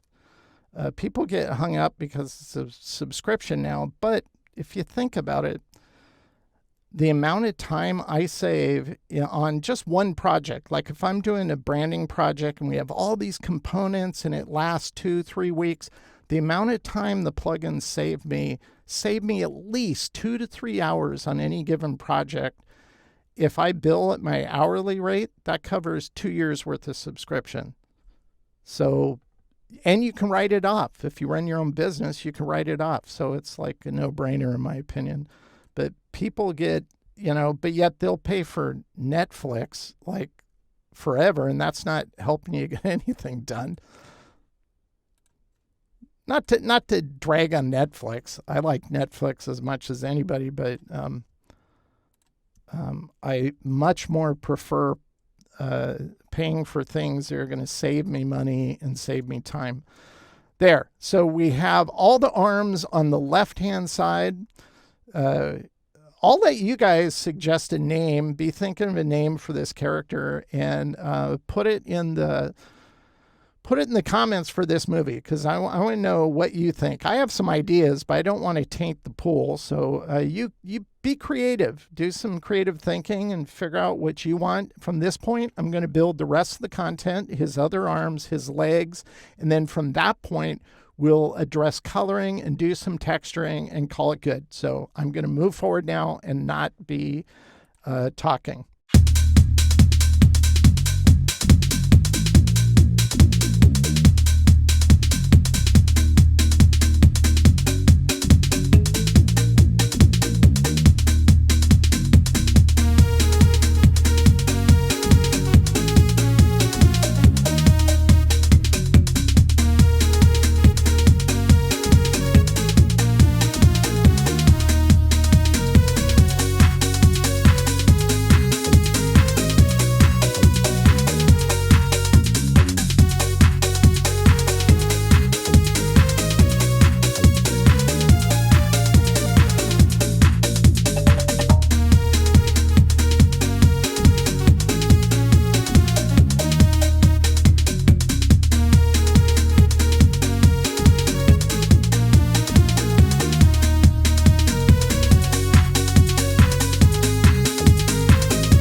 So I have the base art built. This is the point I got to after the time lapse, and I was intending to just go ahead and continue to do the color and the texturizing I plan on doing. But in the middle of me building the art that I turned into the time lapse you saw, you might have noticed I turned around and I looked behind me. It's because my wife kind of interrupted me, and she's a little nervous because she knows when I'm recording, they'll mess up a recording if I'm doing audio, but it didn't really mess it up other than me turning around. That's no big deal. But apparently, one of my closest friends, the best man at my wedding, him and his wife wanted to go out to dinner with us. And so I didn't do the second part of the recording. So this is the next morning. You might notice my shirt color is different, but I'm picking up right where I left off. So we're going to focus on the coloring of this artwork, and we're going to also focus on using some fun bitmap TIFF textures and kind of giving it a little organic flair rather than straight vector artwork. So we're going to have fun with that as well. Now, it's at this point, once I get all the base shapes saved, I'll make a copy and I'll move it to my X layer. And you can see I've done that already. And that's, once again, like vector insurance. So I can always go back to the source art. But right now, we're done with the refined sketch. I can turn that off. And this is still pretty thin because most of these shapes, I was like zoomed in here, and it looks better when you're building to see the drawing underneath it to work with the thin profile of a stroke. But we're going to beef these up just a little bit. So I'll go to stroke, and we'll just go 0.5, turn on round corners, and it's a little easier to see on screen as well. Now, when it comes to coloring this style of segmented art, it doesn't have to be literal colors. So if it's a person, it doesn't have to be flesh tone. I mean, he could be blue. I could use oranges. Any kind of colors go with this. And it's about balancing those colors across all the individual shapes. And it's not like there's a lot of detail in this style. It isn't. It's pretty a flat driven style, as you saw in the Almost Famous artwork. But you can put subtle detailing, and I usually do that by using tints of colors. So that means if you want to do a tint, you need to be using global colors. And in my new document profile, so when I go Command N or on a PC, whatever it is, Alt N to create a new file, I have a new document profile saved. And if you haven't done that, that's something you should do. And if you're interested, just email me and I'll send you a chapter from my book about creating your own custom new document profile. That's the easiest way to do it. In order to record something in a video form, it's like I have to pull all my stuff apart on my system side and then demonstrate how to create it. And that's always a huge hassle. So I really don't want to do a video about it. But the chapter will explain how to do it, where they go, both on a PC and a Mac. That way, when you go Command U, or Command N, that is, actually, I can do that now and demonstrate it. So if I go Command N, first thing you'll notice is I prefer the old UI. So I've selected that in preferences, not to use the new UI. I don't like that. It's kind of visually driven. I don't need that. I'm almost always using letter, either in horizontal or vertical format, unless I'm doing something specific where it's a larger format. I'll use a different size, of course, but almost 99% of the time. And I just go to my profile, and this is where your new document profiles will show up within this interface. And I have one called GS Print. And this, if I click this, and we'll just stick with vertical, and I'll click OK. So here's our new document. It's vertical. But notice all these global colors are preloaded in here, and that's the nice thing about it. Now, unfortunately, you can't save layers in a new document profile because it'd be nice to have layers show up. And so I've had a script created for me to do that, where I can go File, Scripts, and GS, Glitchka Studios, and I go Set Up New Doc. I can click that.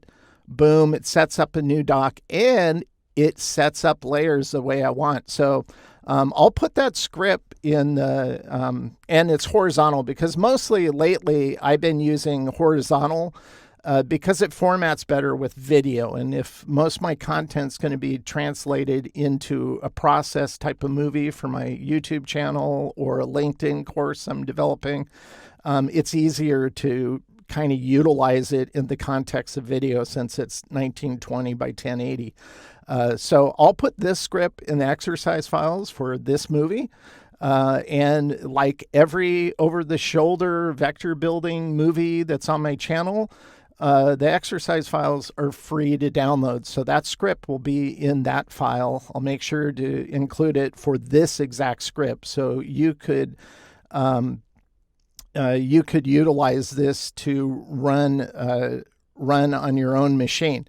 Now, it's going to be using, I believe this accesses my GS profile. I'm not sure. Actually, I'll have to test that before I put it in there, because if it does, I'd have to include both.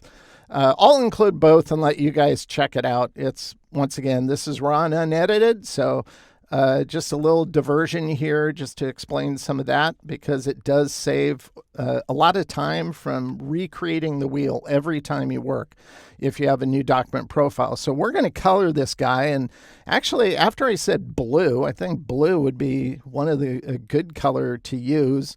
And so what I usually do is, just to kind of think about colors and have swatches on my desktop, I'll go ahead and just create some square shapes, and I think we'll use maybe that blue, or maybe in darker blue might even be cool. I'll create this. So I'm creating, I guess you could call a tonal family. Since we're going to use blue, I'll have a medium blue in there. Let's do another one. Usually this type of stuff, I have it prefabricated, and I go from that, but we're kind of flying. We're on the fly here. This one, green, that'd be a good complementary color to use. And what goes good with green? Well, I think gold does, so we'll go ahead and use gold. Maybe that one. And I think that'd be a decent family. We can experiment with it. And obviously, once you get stuff colored, you can play around with generative recolor to explore more possibilities. That's always a good thing. But I always start, it's like, for example, I can't select this and say, colorize it. You have to have colors established in order for that to work. So is it really smart artificial intelligence? It's like, not really. You have to have something for it to start with. So it's always good to do it on your own. And then you can jump and use recolor tool features to see what other possibilities based off of the established color you first set. And I would recommend working that way, doing it yourself first, because that's the only way you get better is if you force yourself to do something that you might find a little challenging. The creative process is full of fear, and you have to embrace it. You don't want to avoid fear. Otherwise, you're working at a lower level, in my opinion, and it's going to be hard for you to improve and advance if you never force yourself to try new things. So we're going to go ahead and make his shades dark since he's wearing shades. It's almost like a blues character of sorts, the way I was thinking about his face. Let's see. I'm going to make his nose.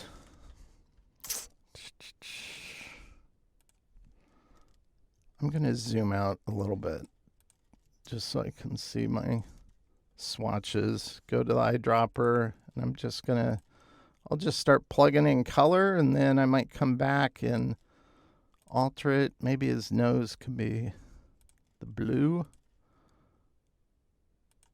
Maybe this, the same dark color, make that blue.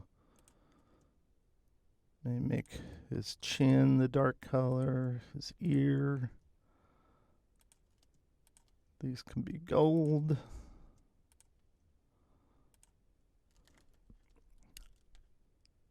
For now, we'll just make this white with no outline, but I might change that coming back to this. And then maybe I'll make his chin the lighter color so we can make his little soul patch dark. Not sure about this. Maybe we need another color.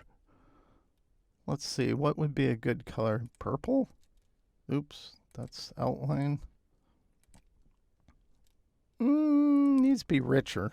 So let's pump in more red, more blue. That doesn't look bad. I like going to whole numbers. Make sure you have global so you can make tints if you ever need to. I think I like that. Gold goes good with the orange. Maybe this orange is too light. What's this one? This one is 40, 100. What's this one? 50, 100. Let's try 50.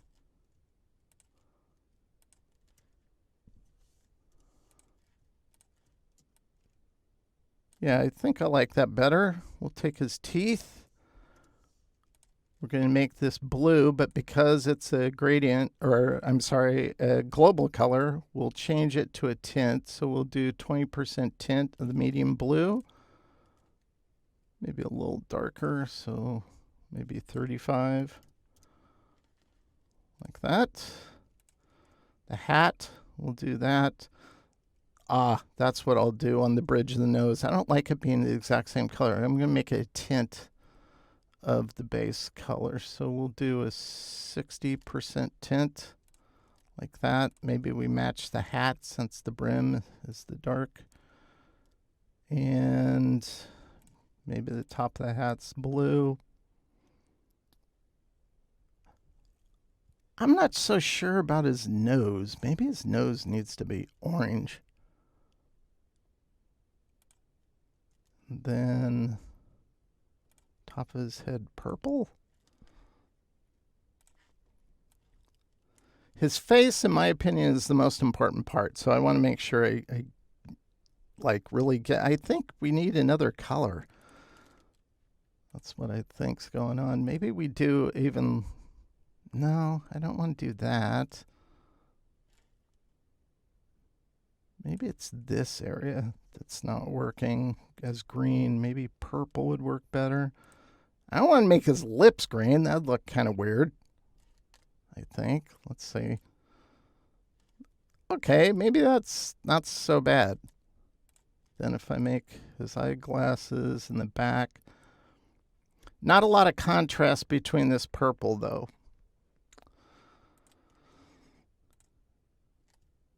That.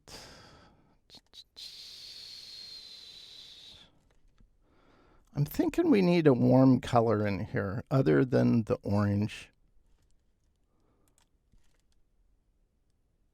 Well, this exactly here's how I approach coloring sometimes. And I'm just thinking. I think it still needs to be orangish, not so red, but maybe really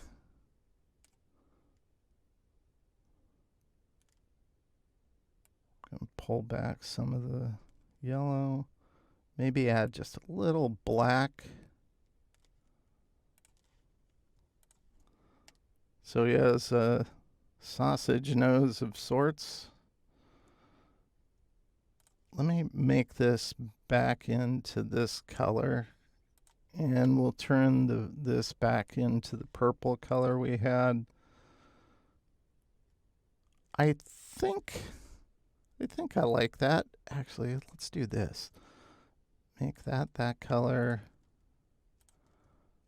Make that, no. Maybe this tint could just be 20% lighter since it's closer. I'm kind of struggling with this. I think I like it. I don't know about the nose, though. Maybe there's a just different color. Yellow? No. Lighter blue? No. Maybe that is okay. Okay, so I'll come back to that. I might change it. Who knows? Then what I like to do moving forward, though, is I like to keep a balance of the colors. So I'm paying attention how I'm applying color. So I don't get any one color like right next to the other color, like side by side. Otherwise, it'll just flow into that visually. This one's okay. So if we want to make this the dark color, it's fine because it's just the corner is touching. It's not fusing like together. I think that works. And then this is where I'll start applying other colors. So once again, the color's relative. It's not absolute. You know, it doesn't have to be like, for instance, if you're illustrating a tree doesn't always have to be brown and green. You can make it whatever you want. Just depends on the color. This color, the colors used in this are very stylistic. So in this respect, we could color the hand blue. Maybe we do a tint for the thumb. That works good for that. So I'll apply that same thing here. Maybe all the hands are blue. Like that. Actually, I'm kind of liking that. Here, oops. These will be blue. This thumb needs to be moved to the top. That'll be a tint. We'll make this a tint. This is the part that I'd never done before where I have fingers kind of making a fist. So I think what I'm going to do is I'll make this first one light. I'll make this one a little darker. Maybe I'll start it like that. This one's, what is this, 40? I'll make this one 45. And then this one's 40. I'll make this 30. Just so you have variations so you can see those shapes. I think that's okay. I've never created hands like with overlap in this style with overlapping fingers. And I think here I'll just use that, match that tint, match the thumbs, like that. His shoes, we'll make those dark color, like that. We'll go over this hand. He's having a cup of joe. It's not Starbucks because I don't want to color this white, so I don't know, maybe it's a green top. And I'll try the same tint I have in the teeth. Okay, that's a little too much, so maybe I'll go down so it's white-ish, like that. I might change the lid color. I'm not sure yet. We'll go up here, color that thumb. Okay, I think that's looking okay. Now we can balance out the other colors so I don't have to zoom in quite as far. Let's see. This is further back, so we'll make that dark. This is in the foreground, so we'll do that. Because I have to pay attention as it goes from, like, well, actually, let's start with the body because I don't want the body. No. I can't have it that color because I think that's how I need to handle that. And then this goes off with the red. Since that is this color, I might change it to green. I think that works. Then it could be blue. And then when it gets to the end, maybe that turns to orange. Then we can make his sleeve that color. Or I might make it a tint of the base color. I might come back and change that as well. Let's see. Blue, green, orange. I need to get more red in this, so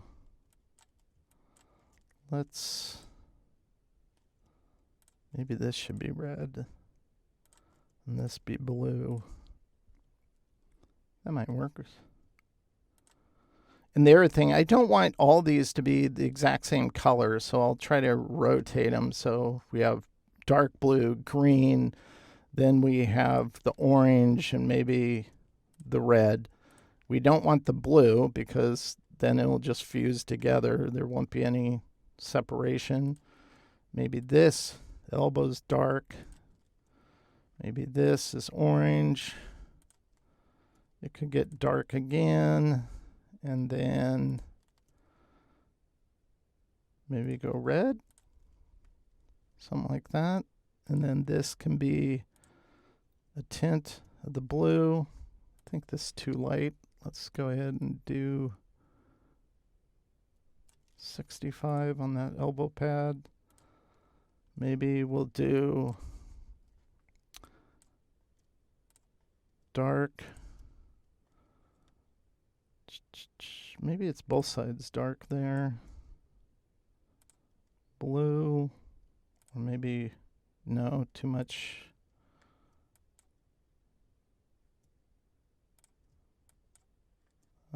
Orange there. Sample that elbow pad. Maybe dark.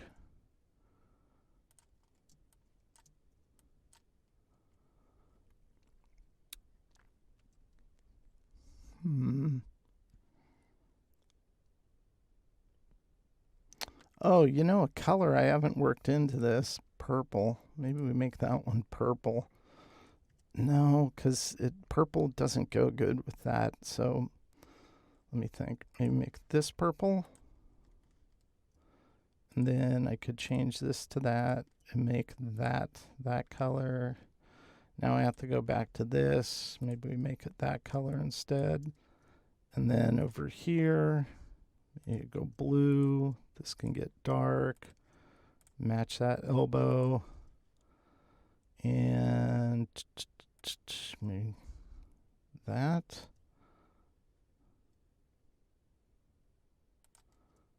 purple down here. Then I can make that blue. Purple here. I might make another segment. This is where sometimes in order to break up the colors better, I might make another section, like divide one of these in half or something. I'm not sure. I'll come back to that and we'll tweak it. So over here, blue is here on the third one, so maybe we make, oops, I have those together. So I'll go to compound. Oh, they're grouped, so I'll just ungroup it. Okay, select that, fill that. Since we have blue on this one, I'll make this one orange. We can do blue here. And on this shape, maybe green. And for this, we'll do maybe 65 as well. There. Now, maybe we make this red and we start purple on this one.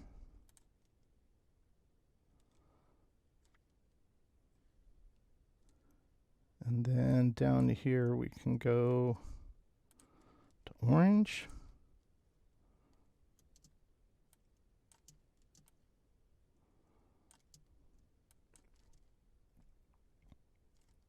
Maybe dark. Elbow pad.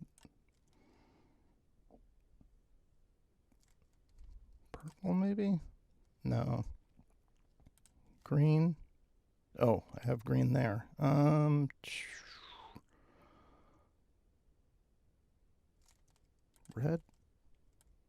And then blue.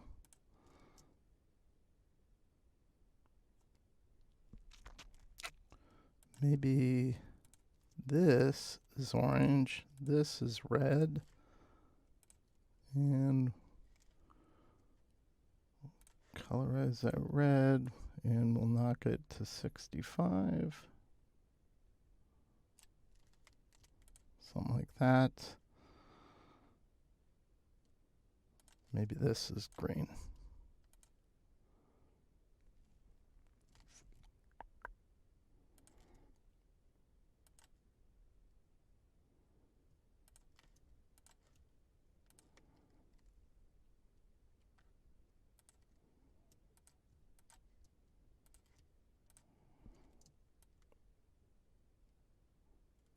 I think that's okay. Once again, I might come back and tweak these more. So, I'm still not sure about the red. I might change that. I can't help but second guess myself at times. So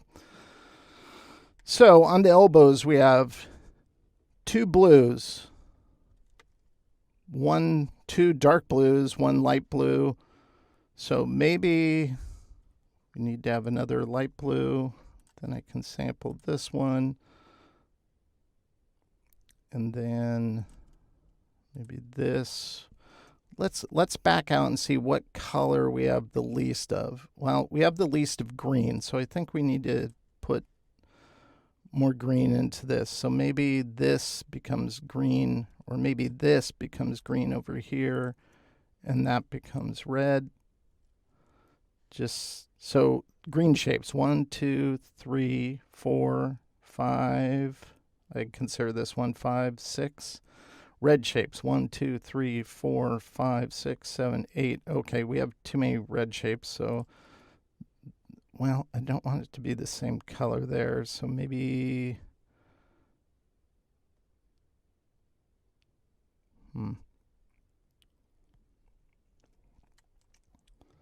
maybe I have too many shapes in this arm. So like this one, just so I can visually see what it'd look like, I'm going to color both these green as if that's one shape.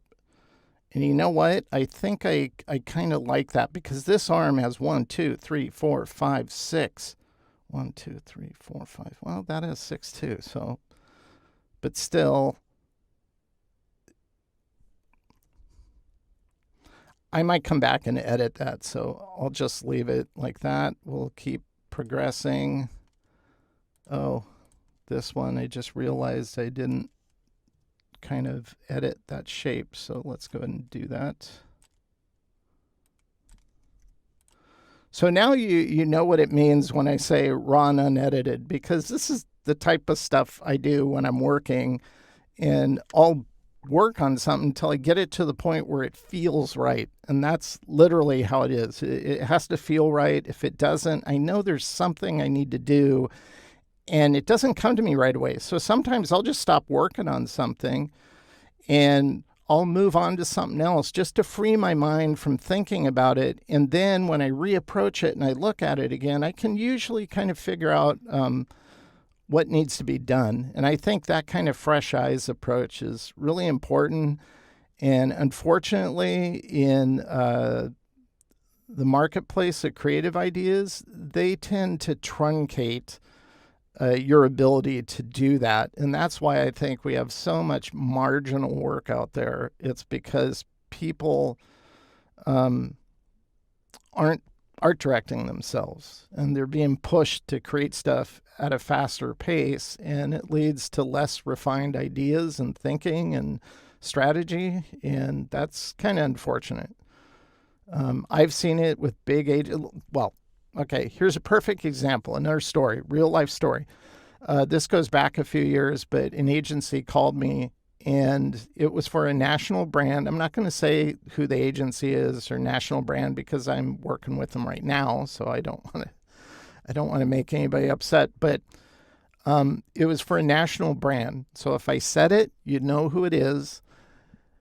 And they call me on a Thursday. It's about 3:30 p.m. Pacific time. They're on the East Coast, so it's probably, so that's past 5 o'clock on their end, so they're working late.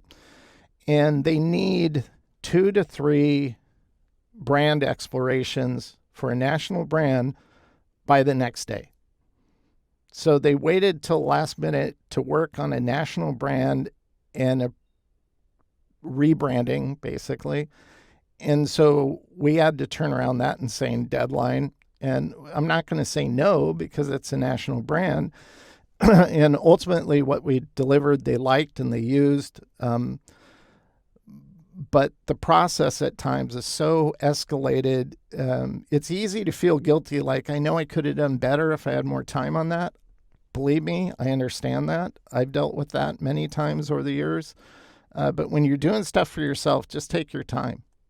Don't rush it until you think it's dialed in and exactly the way you want. I think that's important. Now, I really like this arm. I don't know why. I just like how the colors work in it. So I might come back and pay attention to that and then see what I can do. I think here I'm going to go maybe purple.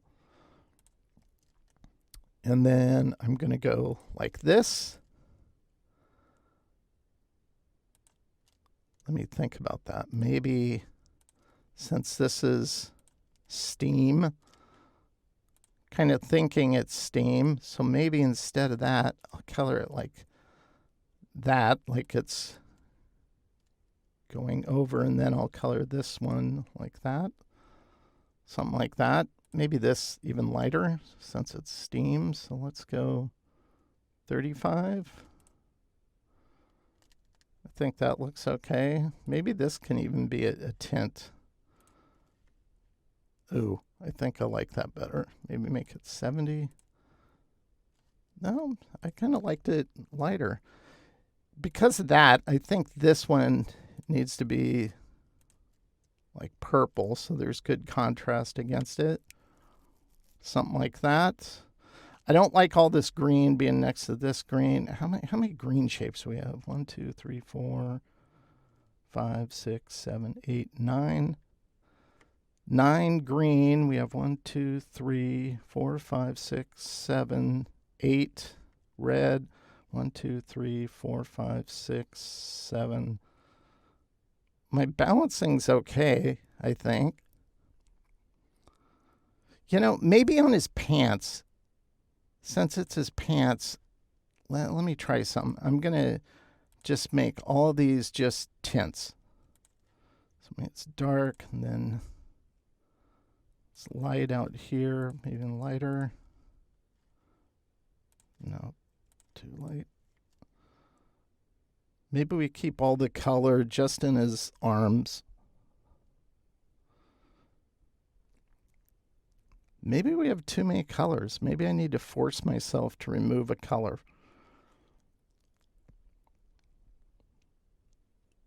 Once again, this is this is where I don't really know what to say because I'm thinking about it. So I think what I'm going to do is I'm going to duplicate this layer and just turn off the original and kind of force myself to reduce the color. Oh, actually, let's try some. We'll try one of we'll try the recolor tool because there is a cool part of that. So we'll open up recolor. We'll open up this window and let's reposition this so you can see it like that. Okay. I think what we're going to do, we're going to go to the color library. And no, maybe it wasn't there. It's colors. Yeah. Okay. So our original tonal family was 4. So let's just limit this to 4 and see what it does. Yeah, that doesn't help at all. That's kind of dumb. It's like turning a monotone. This is when I forgot. It doesn't do good with tints. It doesn't, it just changes the same base color. It doesn't consider it a separate color. And so it just applies a new base tint to all those. That kind of, well, here, I'm going to try something. Oops, undo that. Okay, here's what I'm going to do. I'm going to go into all these where we have tints, and I'm just going to recolor them. We can recolor them this color. I'll change this to a separate color so we don't have it right next to one another. Like that. We'll go down here. Then we'll change this to, I don't know, what, purple? Then I'll go here. We'll change that to blue. Change that to, I'm basically taking out all my tints. Like that. Maybe this one, and then we'll change this to, I don't know, what, green? Yeah, something like that. Did I get all of them? No, I still have tints here. So we'll go red here, we'll go yellow here, go blue here, dark blue there, green there, yellow there. This, we don't want it a tint, so we'll go blue. And on this, we'll, I don't know, we'll do this color. Okay, I think all my, oh, nope, we have tints up here. So we'll color these to maybe purple. Okay, this is a tint, so I'm just going to color it the full value of the teeth. Oh, we have a tint in here too. Let's color those orange. Okay, so actually, now that I'm looking at that, maybe that's what I need to do because I'm kind of liking this more. Oops, we have tints down here too. So let's color those. We'll do this purple and we'll do this blue. Okay. And this is a tint too. So let's, I'm going to break our tonal family and just color this a lighter color of blue, but not the same value as the ones we have. Okay, now we're going to try the recolor tool on this. So sometimes you have to force yourself to just try stuff, even if you're not sure it's going to work. Actually, now that I'm looking at this, I think I'm going to recolor this to that color. Okay. Now let's reselect our art, go to the recolor tool. Now we'll force it to do 4 colors. What the? This is so stupid. I've used this before, and it did a good job of breaking it down to 4 colors, so I don't know. That's auto 2 colors. Wow. This isn't working. What? Well, that's 1 color, so it should be mono, but 5? Okay. Yeah, that's not working too good, so let's reset it. We'll go here. I'll try earth tones. I've always had pretty good success using earth tones. Ugh. I don't like the gray value. Okay, none of that's working. Let's try generative recolor. We'll do... we can put in a prompt, but I don't know. Let's vibrant. See what that does and go generate. Yeah, I agree. Whatever.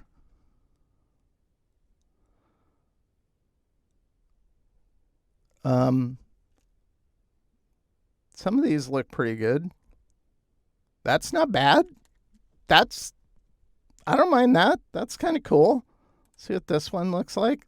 Now that's what I used to get with their earth tones. It would create earth tones like that. That's not a bad one either. It's not perfect. I'd have to go in and fix areas like these two looking too close, etc. But these would be good springboards to, work out other color options. Like even that's not bad. I don't like this pink color down here on the cup, but here's one a little more vibrant. That's not bad either. Let's reset. I'm just out of curiosity. I'm going to try some blues. See what it does.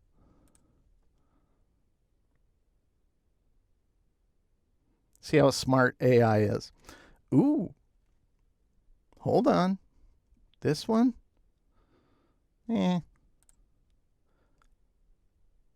That one that one's kind of cool.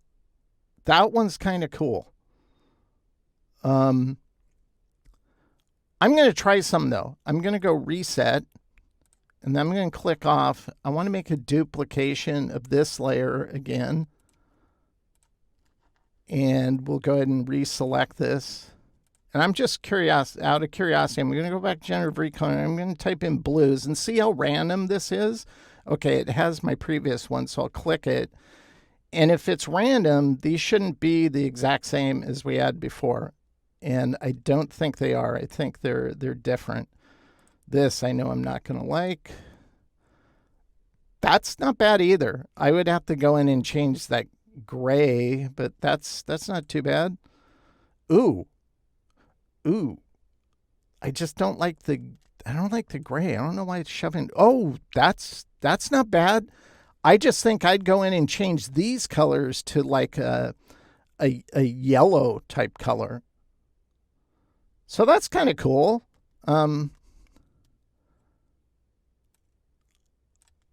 Should I save this? Select and edit colors. Good result. I'll say good result.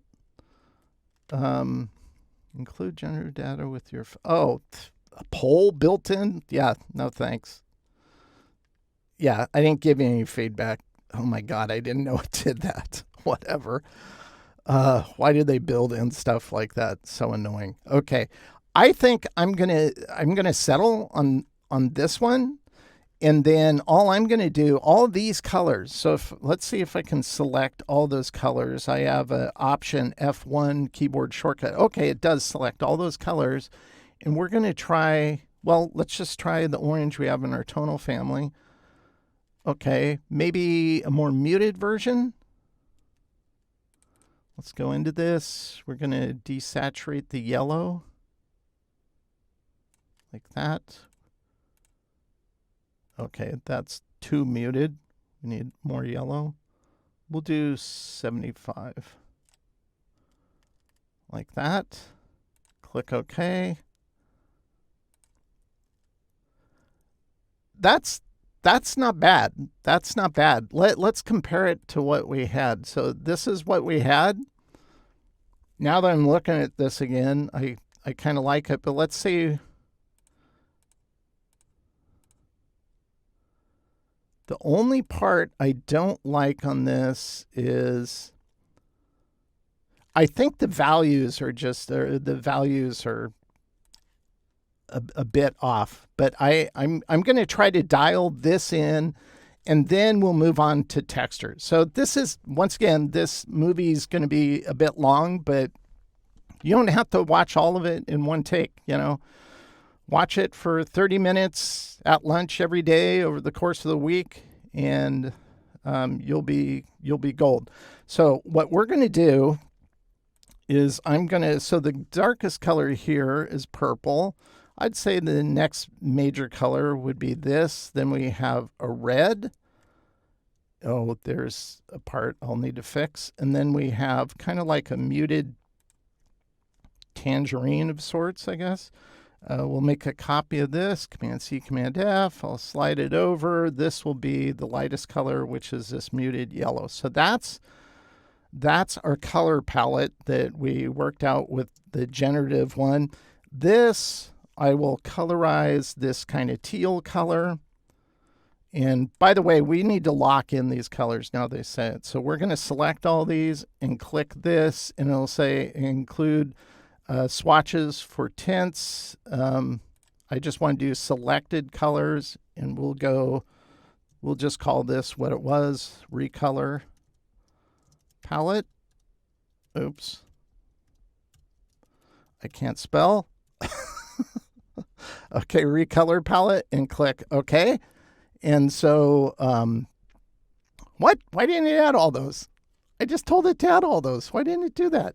The color group must contain at least one swatch before. Oh my gosh. Seriously? I've done that before. Why did it do that? Okay. Fine. We'll just add them in manually. I'll drag this one in. We'll take this one. I'll drag that one in. And the red. I swear I've done that before. I don't know why it did that. I know I've done that before.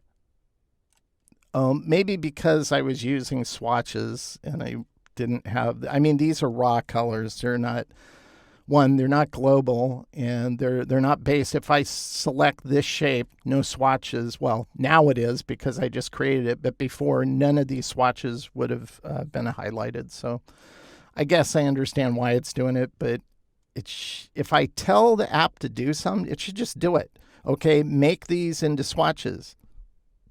Why isn't it smart enough to do that? Whatever. Okay, so we have fractional numbers. That's one thing. You'll never want to leave it as is. You always want to dial in your colors. Now, when I'm doing illustration, I don't use Pantone. It'd be ridiculous because I'm using tints and blend modes, and Pantone, you're not guaranteed to get the results you want. So I use raw colors. I just make sure they're all dialed in to global colors, and I never leave fractional stuff like this. And I've yet to meet a pre-press person who can tell me, does it really make a difference if you leave them fractional or not? I just like whole numbers because it's easier math.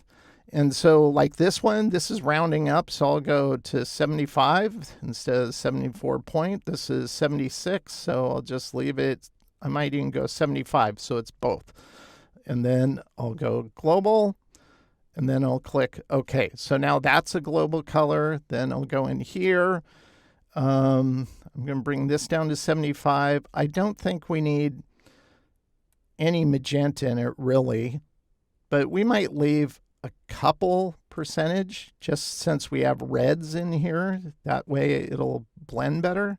And we'll go to 35, turn it to global, click OK. I'll go into this red. So we have basically 60. We have a little black in here, which this is the darker red. So I'll just go 3% black, bump that up a little bit. And on the yellow, like that. And to get a little more darkness, I'll add 15 of blue, click global. I think like traditional pigments, when I finesse my CMYK values, literally thinking of the color wheel, blue added to red. If you add a lot of it, it turns purple. So if you add a little bit, it just makes it a darker shade of the red. And that works better most of the time. It's more richer instead of using black, because the more black you add, the more muddy it's going to look. So magenta, I think we're going to leave this at 75. I'll leave this right around, because this is like a tangerine color. Like that. I might even bump that up to 70. Yeah, that looks better.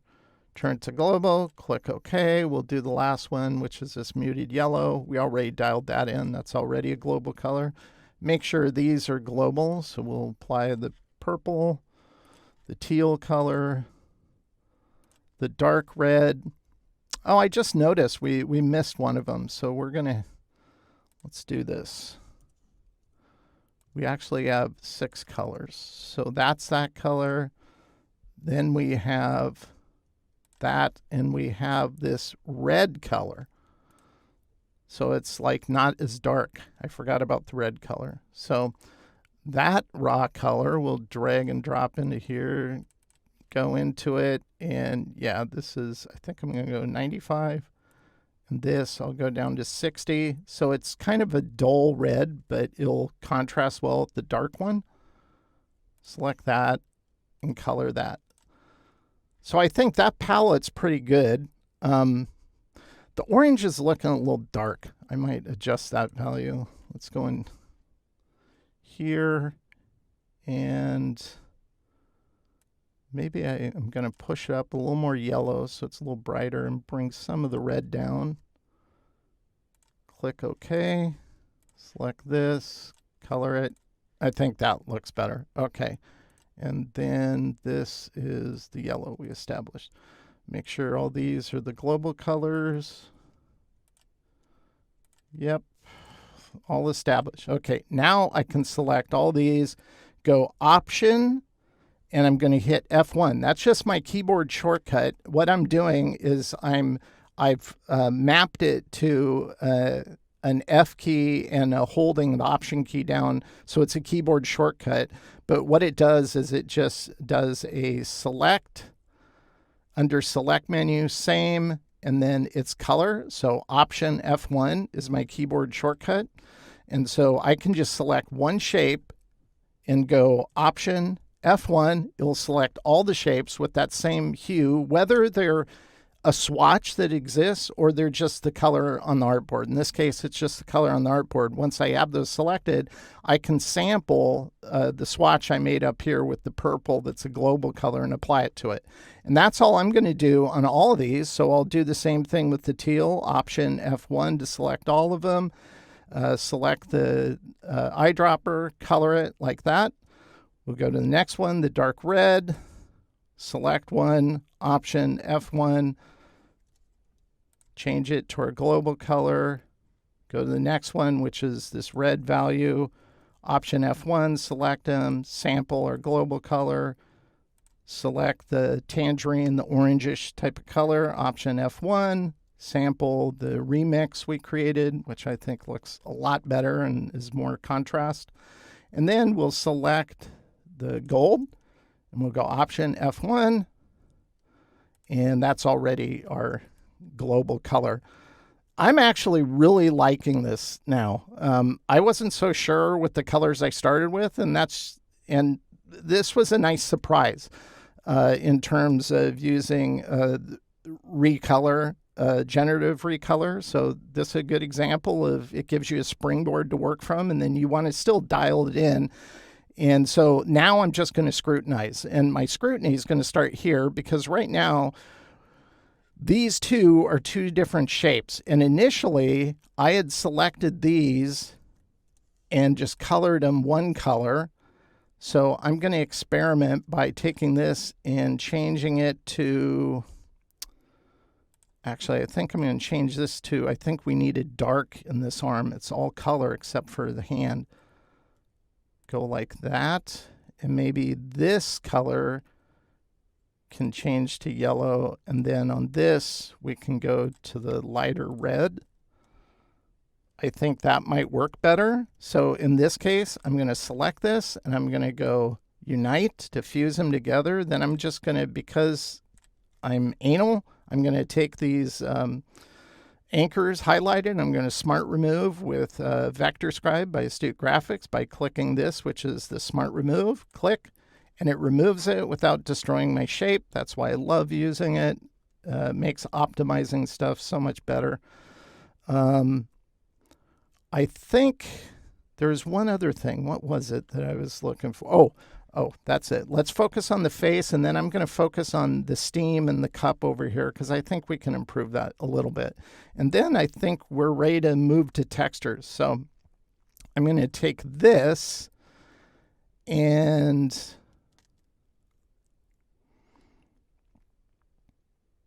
I think it should be the orange color.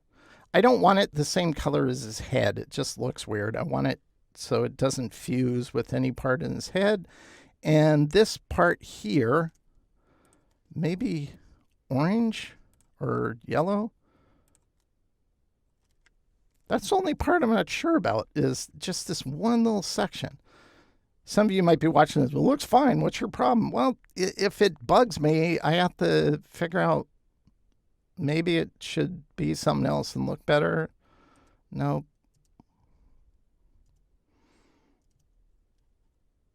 Oops. Change that back. Let's put that back.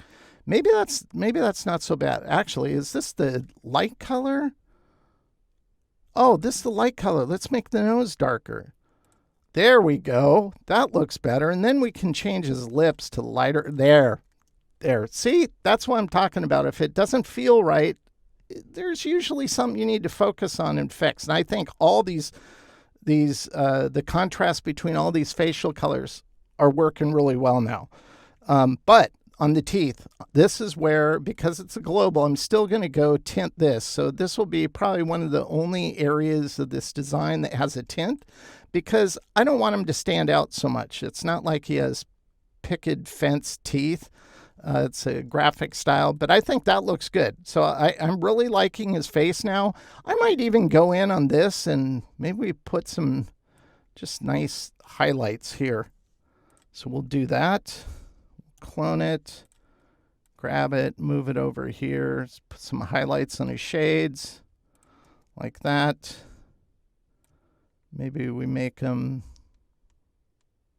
do smaller ones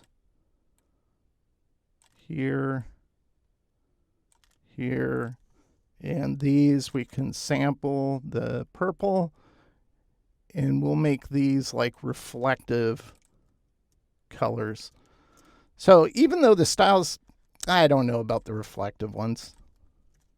Now that I'm looking at it, nah, just these.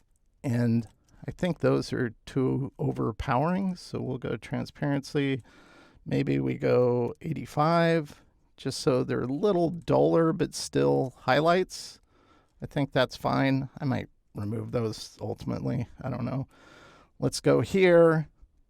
So it's going over this, and even though it doesn't look bad with orange, I think I'm going to go back to this base color, sample the teeth, and now it looks more steamy. Is that a word? Let's see, we have 40. Maybe even lighter. Let's go to 30, not 10%. Yeah, I like that better. Okay, I don't mind the yellow top, but the base, having it this turquoise color, we'll see what this looks like if it's supposed to be representative of a white cup.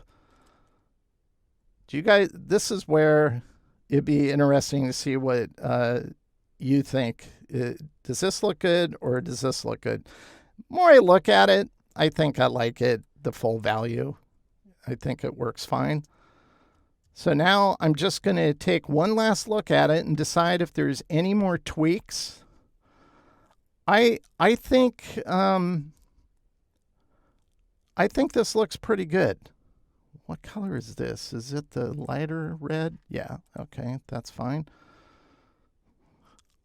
I'm liking this. So I think we're ready to move on to the next stage. So here, I'm just going to go ahead and duplicate this layer again. We can get rid of the tonal family, and this is where textures are going to come in.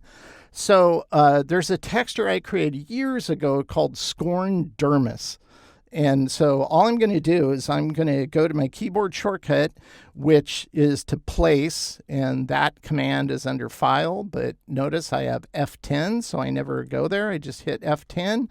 It brings it up. I'm on my desktop.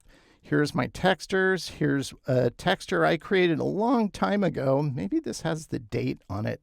Yeah, I created this back in 2014. So that's quite a long time ago, but I use it all the time.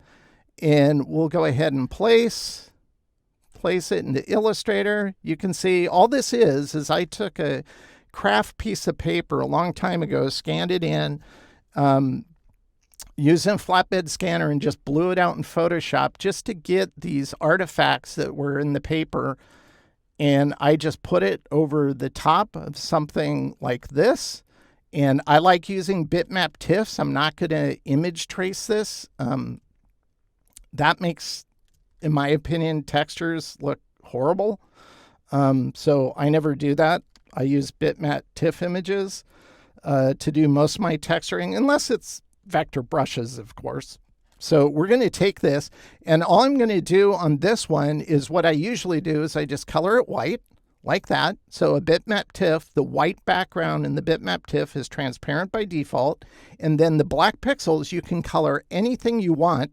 So this is white. And then I'll go to transparency, and we're going to knock this value down to 60. Oops. It'd be helpful if I type in the right amount, 60. And what I'm going to do to organize, and this is where I organize stuff. So I'll go here, and I'll go Scorned Dermis, like that. You might have noticed by now that I like medium blue on everything, and we'll lock that layer so we can't move it. Now that I'm looking at it, I'm going to go even less than that. I'm going to go down, knock another 20%, so it's 40, so it's a little, maybe even more than that. Let's go to 25. Maybe 30. There we go. And we'll lock that layer. We'll just call this base artwork.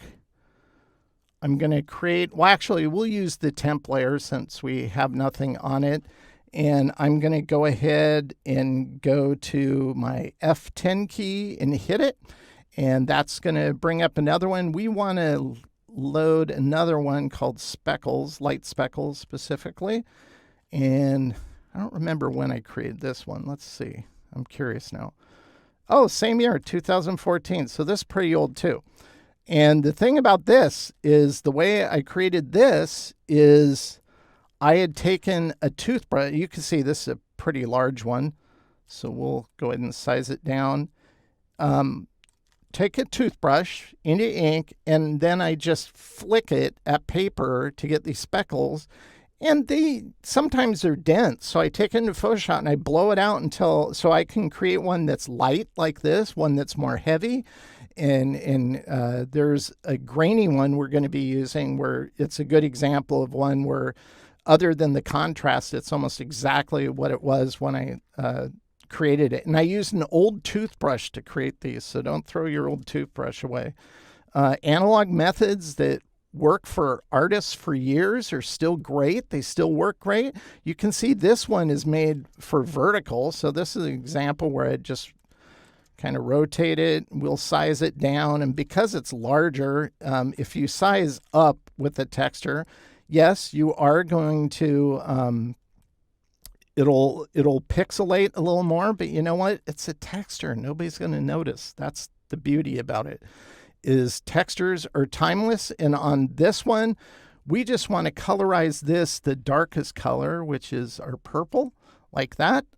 And we might even go into multiply and multiply it like this. And I think that, so when it runs over the other colors, it's going to change value. And we could knock this down. If we didn't want it to be full value, we could go in here and knock it down to 60 like that. So it's just running over the artwork. You can see the artifacting on the Scorned Dermis like that. So we'll call this what it was, light speckles. like that. We'll create a new layer above it. Again, I'm just going to color it medium blue. We'll lock that texture layer. We'll add another texture layer. So we'll hit the F10 key. And this is a good example of another one that was hand created.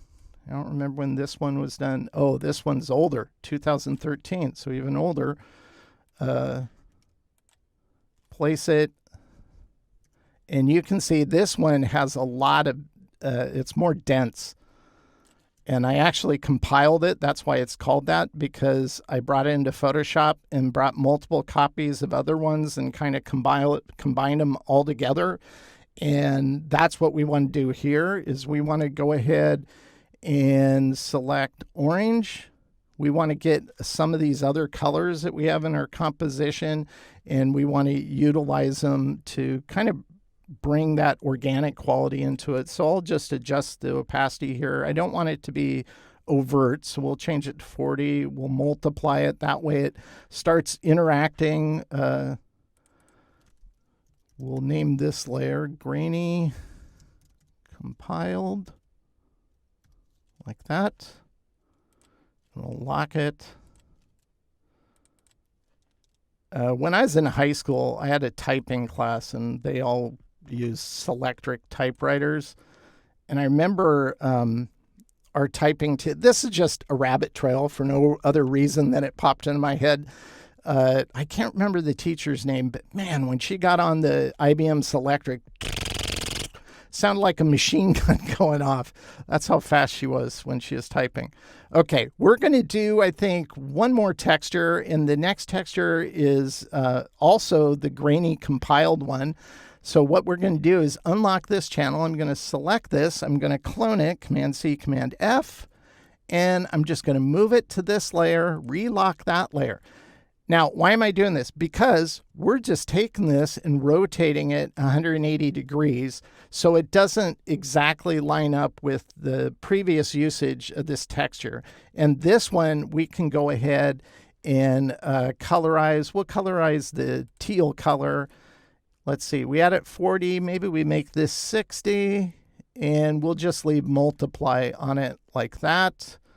And I think that looks pretty good. Even if you wanted to adjust these more, maybe this needs to be knocked down by half. Let's try that. And actually, we'll just borrow the name from here, and we'll put the same name in there since it's the same texture, lock it.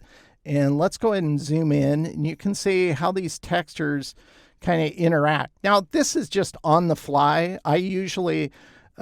sometimes, let's say I didn't want this many in the teal one. I could literally open up that teal TIFF texture into Photoshop, look at my second monitor where I'd have this artwork on screen, and then just scrub out areas I didn't want that texture to be in the bitmap, and then resave it, go back to Illustrator, and it says, hey, something's been modified. Do you want to update it? Update it. And then that way, I don't have to replace it. And that's the benefit of smart objects and placing images like this, is because Illustrator will recognize the files change, and it asks you if you want to update it. I do that all the time because it makes the process easier. This one, I'm not so sure about the last grainy one. I think it almost, maybe it's just how dark this one is. What'd we do? We're going to knock this down quite a bit there. And these light speckles, I think this is the one that's bugging me. I'm going to knock that in half. I want it to be more subtle. Like that. I think I like that better because the textures become secondary, not primary, especially when you zoom in. Yes, you can still see the textures. And if you wanted to mask it into areas, you could do that as well. But this is, I think we're pretty much done with this artwork. This was a lot longer than I thought it would be, but oh well. It's been a while since I created a segmented style illustration, and I've always liked this sketch, and I like the colors we came up with. It's a little unexpected. I didn't expect it to go this route, but that's okay. That's kind of what we're doing on the fly here, raw and unedited, is we're just seeing where it goes. And this is where it ended up at. So hopefully this movie wasn't too long and you saw some things in it that you can use. Make sure to download the exercise file. Once again, they're always free with the over-the-shoulder content. You get all these textures I'm showing you here. I think there's one extra texture that'll be in the downloads. And also, I'll include those scripts I showed you about opening up a new document profile, and I'll include my own profile chapter from my book, and my own new document profile file. It's an actual AI file. And you just place that in your system where it's supposed to go. The book will denote where it's supposed to go. And then you can use those scripts as well if you like them. So remember, the exercise files for these are always free. So you don't have to pay for these. Other content I create for the channel, I spend a significant more amount of time developing it. And those I do charge for, but it's always reasonable. It's only a little over $3. So thank you for watching. Thank you so much for those who are members of this channel. I really appreciate it. You get to see a lot of behind the scenes stuff, not just for things I develop for this channel, but also in my client work. I'll show you sketches of projects I'm working on. I've been doing that this week on a pretty fun project. And showed a sketch yesterday on the t-shirt and stickers a client wanted me to do for him. That was a lot of fun. So until next time, thank you once again for watching People of Process. As always, I hope this content helps to improve your own creative process. Thanks.